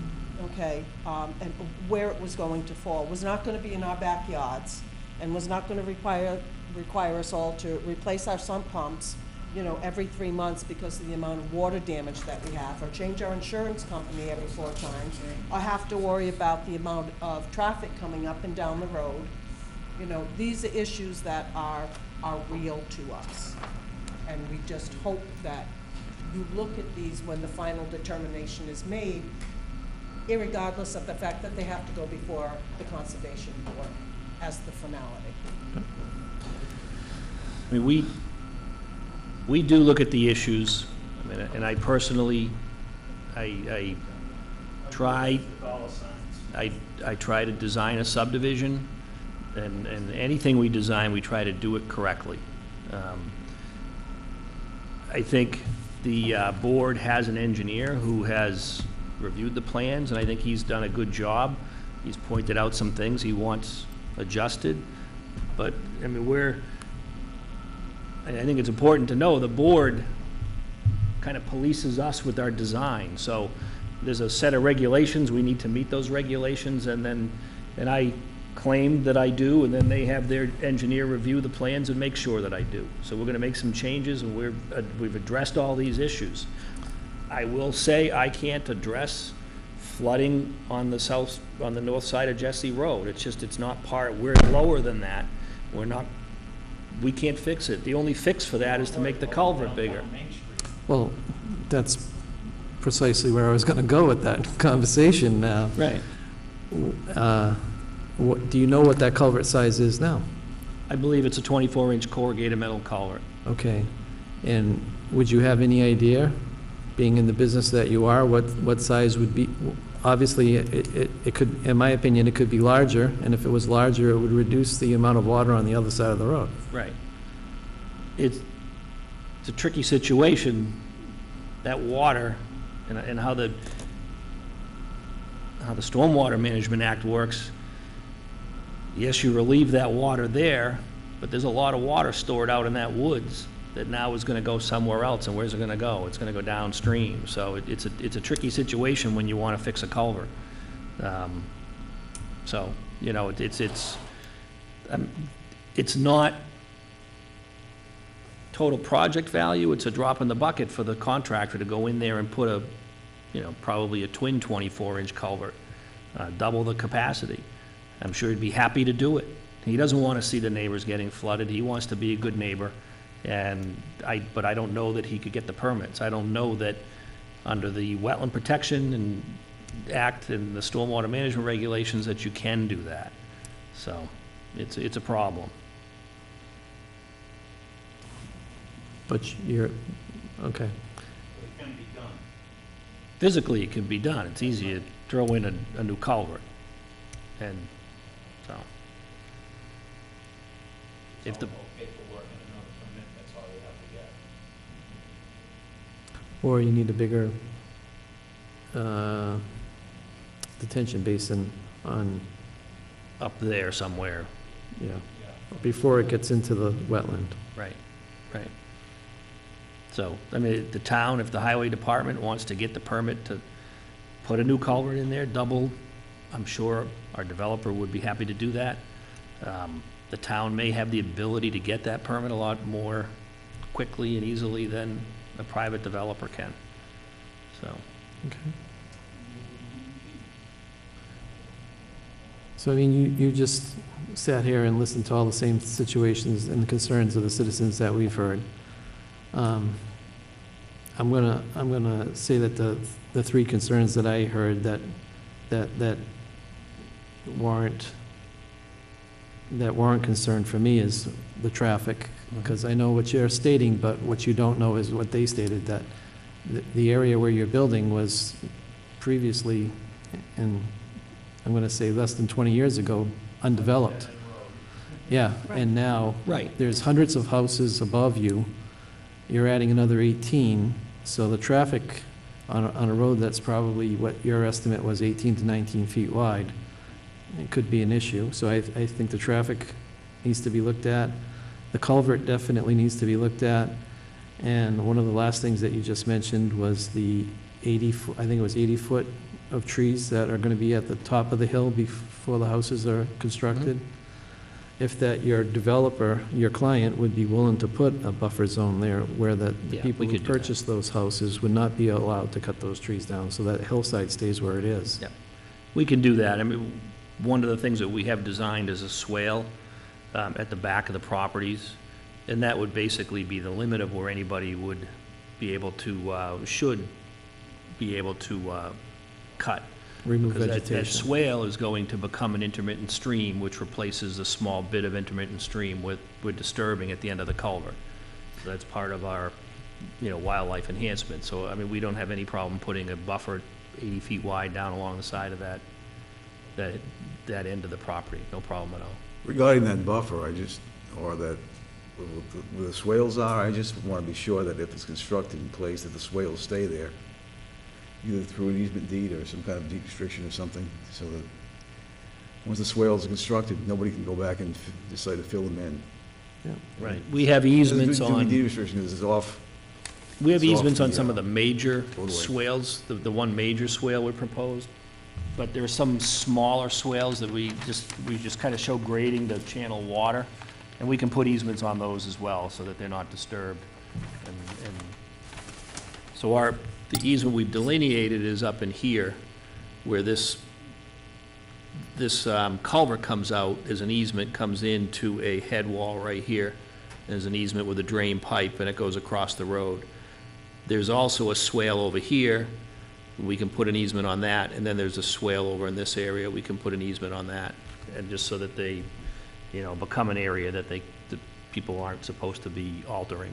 And then we can put a buffer on this side up here as well.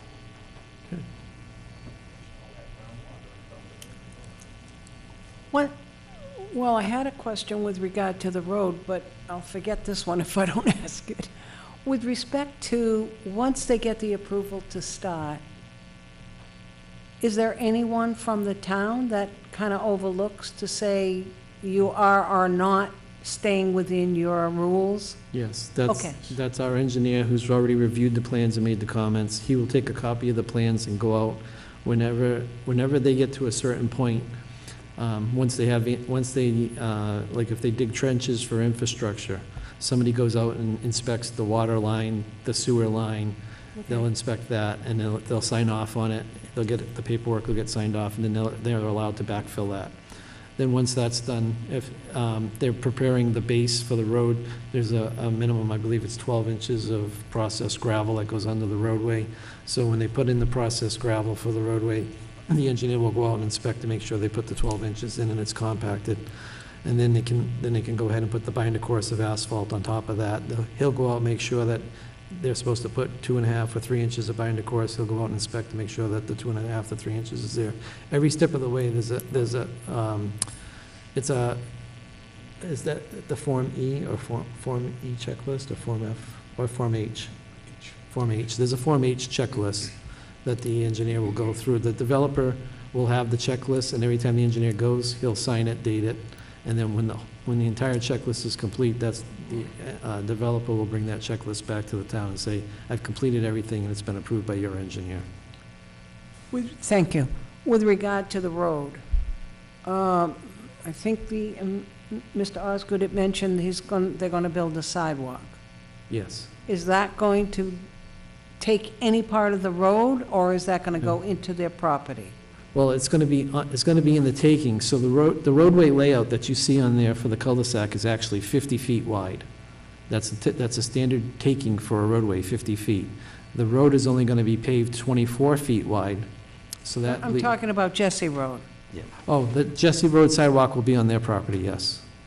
Well, it's actually, it's, Is it town property? it's in the town right away. It is, okay. So it's, and, I mean, we could possibly widen that portion of Jesse Road when we build the sidewalk. I mean, and we'll look at that as well. from the corner of Alton Drive down to your new Right. road. Right. Well, the sidewalk's gonna go the rest of the way, isn't it? Out to Mason? It is, we have not proposed it out to Mason. The wetlands becomes a problem, and the roadway is actually almost outside of the right-of-way down there. The reason for the cul-de-sac, the reason for the sidewalk around the cul-de-sac is that school buses will not go down a cul-de-sac. So if the people who buy a house at the end of that cul-de-sac have children that are school age, they're gonna have to walk to the end of the street to pick up the bus. So the reason that we asked for the sidewalks to be built on both sides of the cul-de-sac is that the kids that live on both sides of the street can just walk from their front door out to the end of the street and have a place to stand without being in traffic. And so the sidewalk will go from Alton to the end of that new road?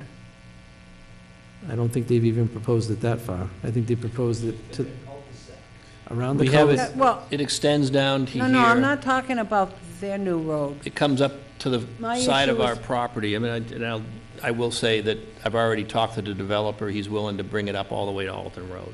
So we Okay. can Put that on the So it plans. goes from Alton Road to the end of your new road? Correct, and then a little bit beyond, we went along the front of this house right here. That, And then it doesn't go to the end of Mason, so you're walking down the sidewalk and, Yep. you know, and then we have a road that's not that wide, and that's okay. That's acceptable? When you said that the typical road is 27 feet? Typical road, the rules and regulations are 26. Okay. Our highway superintendent always requests that we have the developers build them 24 because the town has snowplows that are 12 feet wide, and if they build a 26-foot road, they don't plow to the edges. So he Okay. likes the roads to be 24, and they make 2 passes with the snowplow, and then they've cleared the road to the edges. So we typically give a waiver to 24-foot. That's one of the waivers they would be asking for. So they're asking for another waiver They're asking because for of 2 the... waivers, 24-foot road width, which was recommended by the highway superintendent, and to extend the length of the cul-de-sac from 600 to 725, How are they, the road you're talking about is their road, their road. but you told me that Jesse Road's only, But Jesse Road's is an existing street. and it was- Right. If it was built at 18 or 19 feet, whenever it was installed, it's not their... It's not their job. It's not their responsibility to widen it.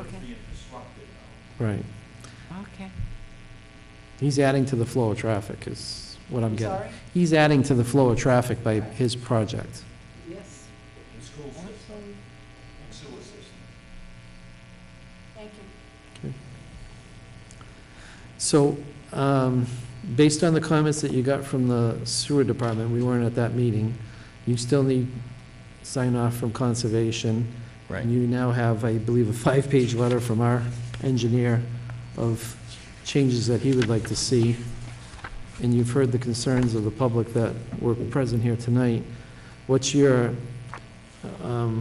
what would you like to do? What's your next step? I mean, obviously, we'd like to continue to address the engineering comments, and I think 2 weeks would be appropriate, with the caveat that if the engineer doesn't have time, for some reason, we'll continue it again. I don't want to bring everybody out here if the engineer hasn't had a chance to look at our revisions, Right. which we'll have submitted in a day or two. And we will get a traffic memo regarding the traffic from our traffic engineer. We'll put that together.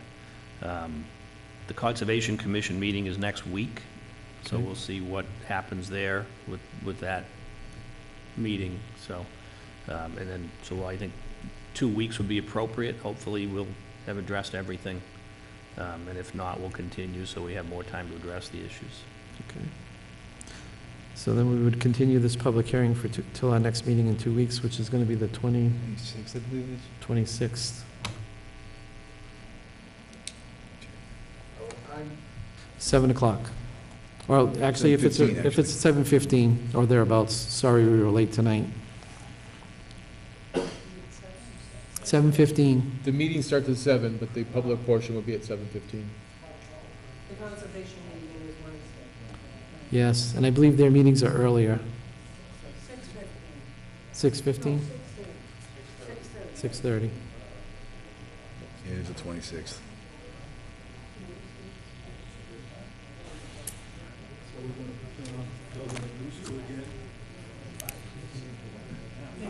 Okay.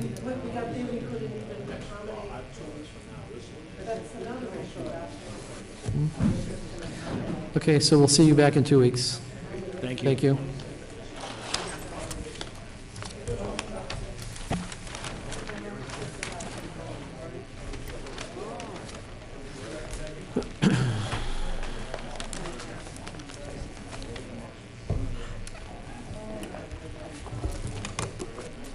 I was too tuckered out to continue. I know.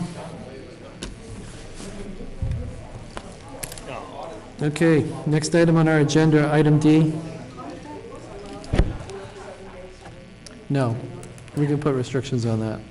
We can put restrictions on that. It'll be 5 days a week, and maybe 5 days a week and possibly on a Saturday morning. Yeah. Okay. Now, is that considered, when she was just asking about the house? We can put terms and conditions. So she said the house that they just built, they were just building it whenever they were Yeah. working on it whenever they wanted It to. wasn't a subdivision, Okay. so nobody controls it. Okay. We can put it in the terms and conditions that they work from 8 AM to 5 PM. But in theory, the building inspector can do that too, right? When they come in for a building permit. Well, yeah, I mean, it's They can hard put- in Dudley too, because, well, not necessarily the building inspector, you can do it on the terms and conditions. The issue is that it falls under like a noise ordinance, you know, when they're working and when they're not working, and, Sometimes the building inspector administers that, sometimes the Board of Health administers that, right. into the town. Okay. But usually the police department enforces it, That too, yeah. yeah. Okay, so we're back to item D on our agenda. Excuse me? There- Go ahead, we just, Thirteen? well, we're at Rocky Hill Estates. Yeah, that's under item D. Okay. I Um, don't know if my father clearly didn't put us on the agenda. which is So fine. discussion of status report of finishing construction of and acceptance of uncompleted unaccepted subdivision streets, including Pierpont Estates, Rocky Hill Estates, Piasta Road, Country View Estates, Tobin Farm Estates. So Pierpont Estates, I did not see the Board of Selectmen meeting, but I'm told that there was a lot of conversation with the Board of Selectmen about Pierpont Estates. I heard some of it, I haven't heard all of it. Okay. And the developer told us the last time that he was in, that he was gonna have it completed by the end of August, and I don't believe it's completed. So we need to send him an email or a request to have him come back. I'll get a hold of him when I can, Yeah, just apparently he's out of the country. send him an email. I mean, if he doesn't reply, then we'll know he's not, I'll send him an email, apparently he's out of the country for okay. at least the rest of the week, I imagine. No, email works in Portugal. The next one is Rocky Hill Estates, and I think we have somebody here for that. Hi, Eva Hanatsky, it's my brother Thomas. We're just here to request a lot release for two lots. I believe last time we were here, you were waiting to know if the asphalt was put down, and it's been put down. My brother could talk about that. Yeah, Walsh, so he sent it in, I think. I believe the engineer should have sent in the He paperwork. sent in a Graves. few construction reports, that's right. He's all set with, he's satisfied with the pavement. Yeah. So I'm just looking for a lot release for Okay. I think on our list here, we got 3 or 4 different reports from the Rocky Hill, Yeah. from Graves. With photos, of course.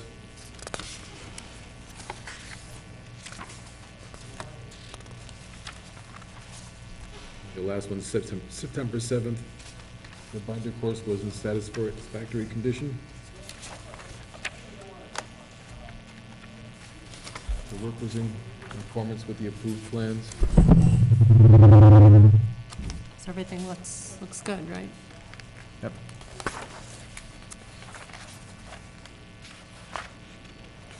Feet.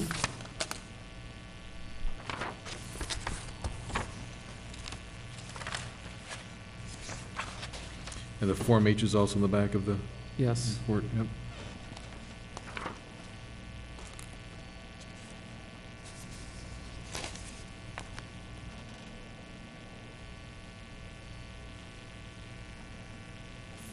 Oh, I just jumped to the wrong one. Okay, so you're looking for 2 lot releases, and you have the checks that are necessary for that? A15 and A16 Bona Drive, Okay, the paperwork and the 2 checks here. Bring it up to- done. So those are the checks. And the papers, do you want, you get the signed today, or I don't know what the procedure is. The 2 lot releases on Bona Drive. What was Drive? Say that again, Don? Drive. I can notarize you guys. Did you hear that? Yep. So we have lot, A15 and A16? yep. Okay, so we'd be looking for a motion to grant lot releases for lot A15 and A16 on Bona Drive in the Rocky Hill subdivision. Rocky Hill Estate subdivision, sorry. Yeah, based on the satisfactory site inspection report from Graves Engineering, that binder and everything's in place, I make a motion that we release lots A15 and A16 in Rocky Hill Estates. We have a motion, do we have a second? Second that motion? We have a motion and a second, all in favor? Aye. Aye, unanimous. Sign off on this.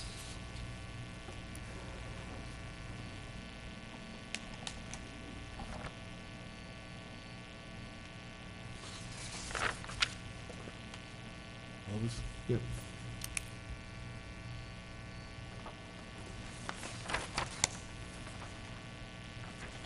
So that's been 3 lots we just released, the one that your father came for, and then these 2? No, just just these 2.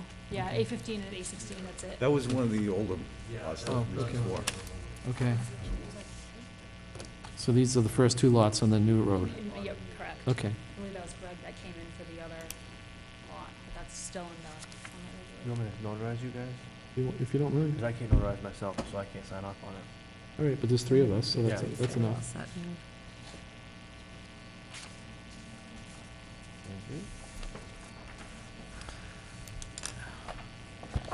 And do they need copies of that, Don? Yeah, I can, no, I can't. Our copy machine's not working right now, so if someone, one of yous could come back. Okay. So we'll hold these until tomorrow. Don will make copies, and if you stop by, are you in the office tomorrow, Don? Yeah. Yeah. I'll be in about 12 to, Yep. 12 to 7. 12 to 7 tomorrow. So if you come back after lunch, you should have a copy of each of them for you. All right? Thank you. Thank you very much. Well, good night. I'm going to recess the meeting while I draw up this jam paper, but Yeah, yeah. it's all right. So getting back to the subdivisions that are incomplete, Piastra Road, I'm still hearing from the developer that he's gonna have it taken care of this year, so. But we're getting late. You can call him again. Yeah.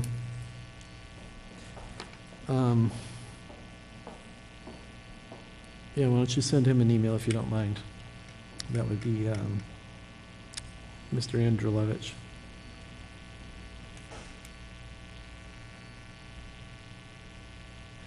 And I want to talk a little bit about Country View Estates. So some of you that were on the board know, but for Greg's benefit, basically what happened with this subdivision was it's been done for a number of years. It's a nice subdivision. The road's in pretty good shape. The developer did come in when we asked him to, and I guess when he came in, the highway superintendent asked that the road be seal coated. He also was also given, I guess, I don't know, I think from what he was explaining to me, just so you guys know, I ran into this gentleman at the grocery store on Sunday. So I asked him why he hadn't replied to us, because this was the one we had to send a registered letter to, and we still got no reply. So the reason he's upset with us, or the town in general, is that the highway superintendent, I believe, told him that it needed to be seal coated, and we were going under that premise. he was given a name or a number of a company to do the seal coating work. He called them and had an estimate done, and it was some astronomical number to seal coat the road. He's not a first-time developer of a subdivision. He's done plenty of them before. He's a good developer.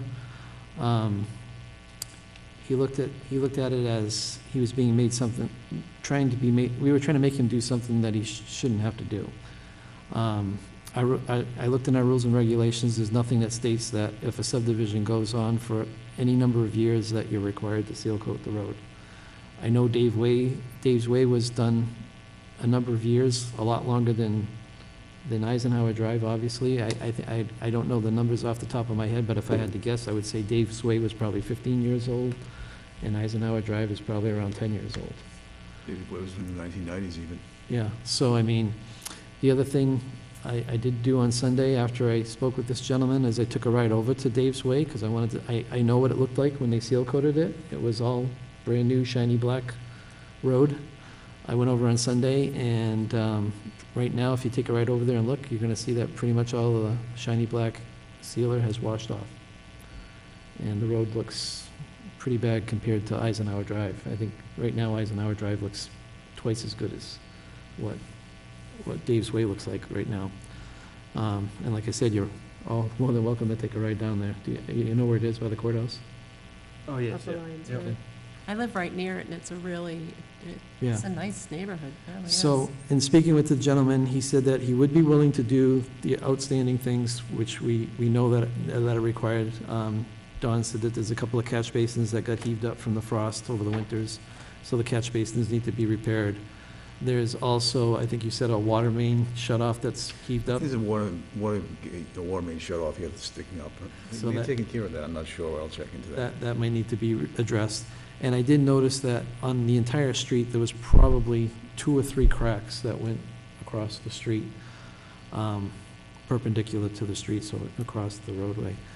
And I believe that the developer would be more than happy to take care of all those things if we were willing to, not make the requirement that he has to seal coat the road. That was basically his big beef, that, there's nothing in our rules and regulations that say if a road sits for 5 or 10 years, it has to be seal coated. We would need as-built and... Right, we would need an as-built plan, but all of this work could be done, I would think, this year, before the end of the year, and he could be ready to go for an acceptance of this road in the springtime. Right, he would need to file an article with the selectmen before January 31st.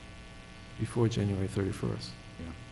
So, I mean, For- if everybody on the board is in agreement, he told me, I told him I was gonna bring it up at this meeting, and he said that if the board was willing, that he didn't have to seal coat the road, it sounds to me like he's willing to take care of whatever needs to be done.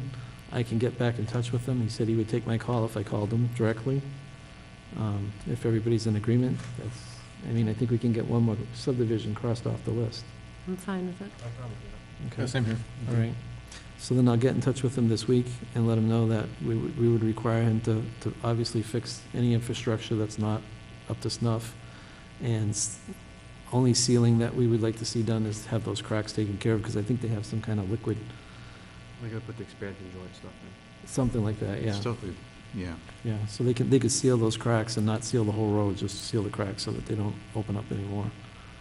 But I think, in my opinion, I'm not a civil engineer or a road engineer, but just in looking at the condition of Eisenhower Drive compared to what Dave's Way looks like now, it's night and day, in my opinion, and Eisenhower looks much better.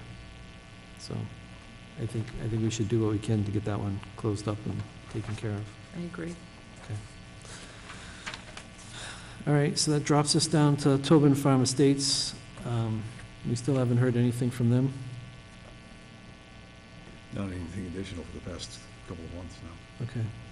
But remember we were going to check with the town council about the sidewalk? Yeah, that's one of the remaining issues that I we may need to... be able to call them to get an opinion on that, but they couldn't find that case you were referring to. Right. So if you want, I can give them a call and just ask what their opinion is based on the circumstances. Right. If you'd like me to do that, that's fine. I think we definitely need a legal opinion before we waive any sidewalks. Would everybody agree with that? Yeah, in writing too. Yeah.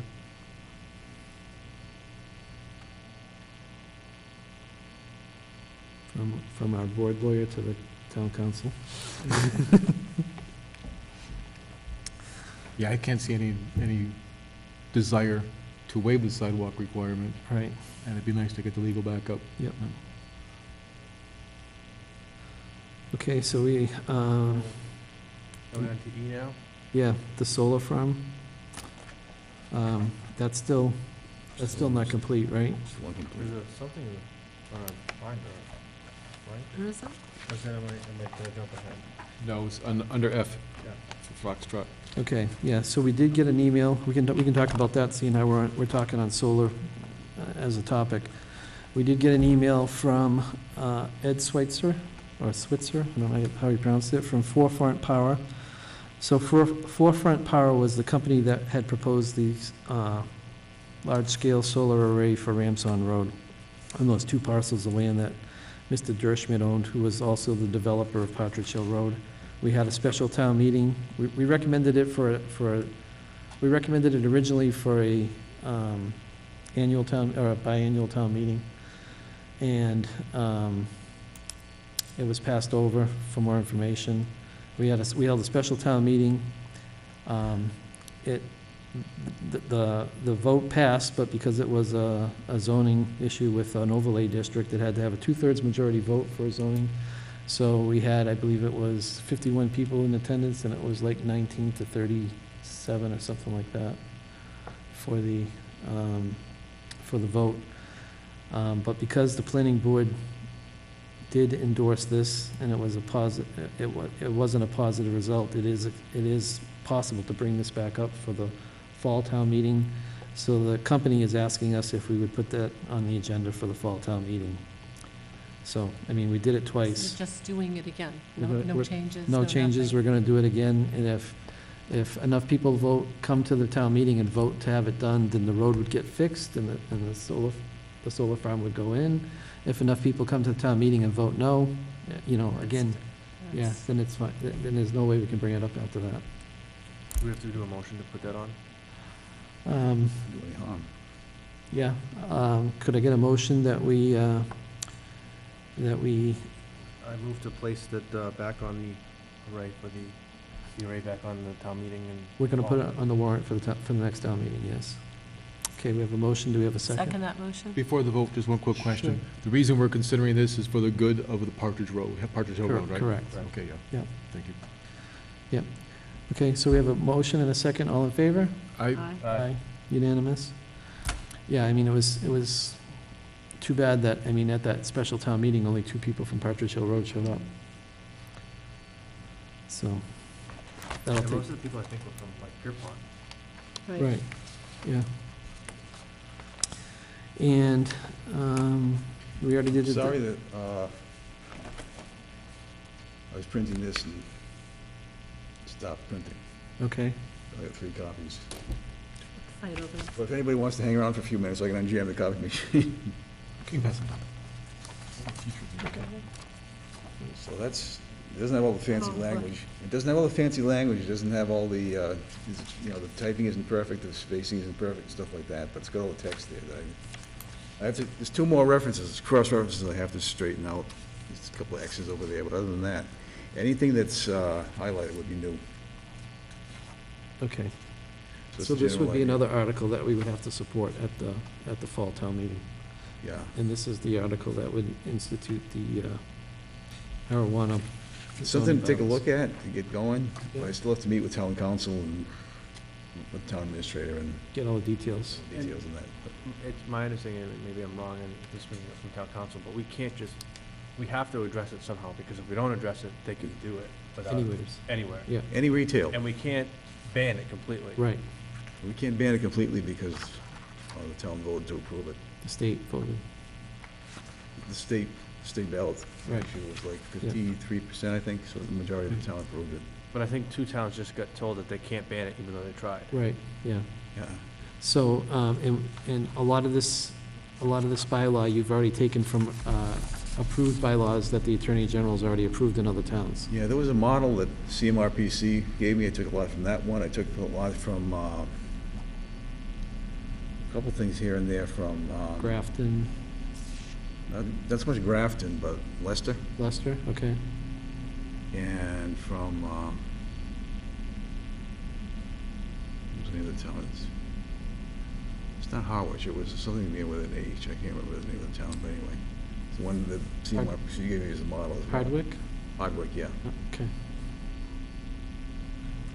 All right, so, I mean, we're in pretty good shape for that. I mean, we got something, because I know a lot of towns don't have anything, and they're falling behind. See what you think about the way it formatted the use table, because that's something we just came up with. It's some special format for planning board special permit, because that's what it would be. So we should be reviewing these for the next meeting, or? Yeah. See what you think about the districts. Can you send out an email copy to make sure that everybody gets it? Yeah, Good idea. That would be great. I'll try and get you on, Dan, before the town hall closes down. Unfortunately, the copy sheet just, That's fine. got a lot of trouble with that thing this week. You know, the sheet works. I can read that back. We might need that, to read that again for the next meeting. Yeah. Okay, so now we're down to G. I Going know- on our walk. Yes, and I have to apologize for not being there. I had a family issue that came up unexpectedly and had to make a run to. I don't exactly know what happened at the end because I forget her name, but we went down to the mill and no one came with us. Okay. Remember Which building did you go to? we Stevens? went to the old Ethan Allen. Oh, Oh, And yeah. I wasn't sure if I went to the right mill because we're like, oh, we're gonna go east, and I go around and I was like, no one followed us, so I don't know if I took us to the wrong mill. Okay. Okay, well, everybody wanted to kind of get going by that time, but yeah. Well, the Ethan Allen Mill, I mean, it's mostly vacant. The building has that indoor go-kart. Yeah, okay, I took it to the right one I then. think a pub, yeah. I actually have my first meeting tomorrow. with Central Mass Central Mass Regional Planning, okay. at 7. Grow facility over there? Say what? Growing facility?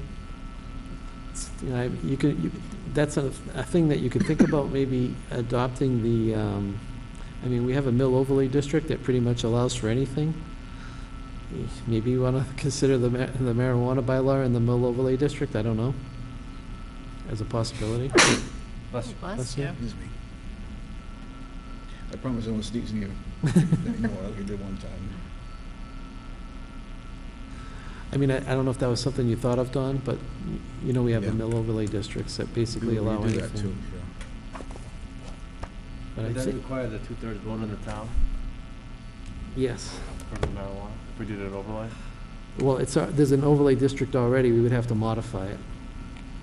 We'd have to modify the overlay district to make it an allowable use.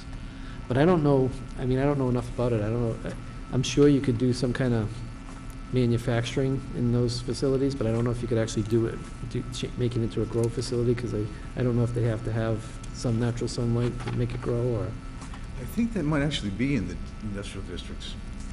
I think at this point, they're all warehoused. really, It's all warehouse. okay. All fake light, all hydroponic. So then maybe they could do it in those facilities. I mean, there's a lot of square Yeah. footage in the mills. Yeah, that'd be, yeah. They don't want it Thing for it. to grow wild in the fields because there's another provision too for growing hemp for Right. industrial uses. They don't want the hemp crossing over into the, you know, Right. it's the same species, but it's like a different, whatever, Cross-pollination or more something. cross-pollination, so So, the hemp fields become yeah. marijuana fields. We have to be quite a way distance apart. I think it's There actually are a lot of mile. abandoned buildings we have that, That could be used, Mm. if they can do it inside, like you're saying. Because I know in Charlton, they were talking about the one at the Apple Orchard, that they were gonna build greenhouses, like Yeah, the it's like a million square feet size or of something. football fields. So, I mean, I didn't know if that was a requirement that they needed a greenhouse, or maybe some species they need it, I don't know. I'm not a gardener. And if they grow it, they can't sell it there. It has to be sold off-site. Right. Okay, so that takes care of that. Well, as far as the walking tour, I think we probably feel a little bit different than when we started. It's about The village district? village district, maybe it belongs to the mill. Agree with that? That it belongs to the what? Belongs at the mill rather than at that site across from the liquor store. Oh, I agree with that. Or down by Stevens Linens, so the old Yeah. Stevens Linens. So possibly looking at adding the village district to the mill overlay district? Not necessarily, but take a look at whether it's an overlay district or whatever it might be. It's probably more suitable to go at the mill site rather than at the site across from. So just the modify, store, because modify that site is very, very involved with water. because And it you may can't be- build on it. It may be within, I think a good part of the site is within the zone 1, the aquifer so-called. Yeah, You know what zone 1 is, right? yeah. The area that's either 250 feet or 40 feet, depending on the size of the well, pump capacity of the well. The town has to control that area. Right. They don't own it, they have to control it. It's a And they- public You water can't put supply. anything in there except Park.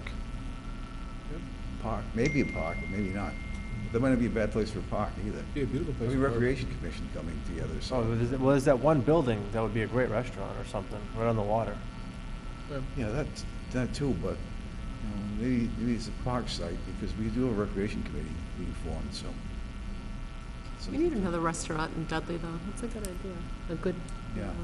it's like what, like Somebody one proposed that once one before. restaurant? I'm not sure how much Subway. that, And What's that Subway and area? pizza places. whatever's in zone 1, that well out there can't be developed at all. Right. So will We it, looked at, I'm sorry. will there be any kind of report coming out of that, or notes or anything? I'm sorry that I didn't make it. Yeah. We'll listen together, sure. Something together, okay. When we looked at the airport plaza, the representative from the college was very interested in leaking up some upgrades to that shopping center. Like a, yeah, she wanted like a mini Target or something To go where? by, Yeah, they have a prototype, don't they, a mini Target? Rock and Shop. Next to Dollar Tree, In that Yes. little tiny place? there's 15,000 square Okay. feet in there, yes. There's so much parking in there, there's so much potential for Yeah. more Well, I building. think they're gonna change a lot when they finish the new bank, because from the pictures that I saw for the new bank, it looks like they're gonna put a lot more green space around the bank and have limited parking and make the drive-through a different way and all that, so. They didn't meet the. So it's not a racetrack anymore. Now you Wow. actually have some kind of controlled Yeah, patterns. it looks like they're gonna fix that pretty nice, so if that, maybe that'll be like the start You of, can come off of Airport Road and people will do 60 into that parking lot. right, so maybe that'll be the start of making it better. Yeah, it's the old-fashioned kind of parking lot where they just got million curb cuts and people just zoom in and zoom out. Right. The idea now is to target it through 1 or 2 Mm-hmm. curb cuts and just. Planner's plate.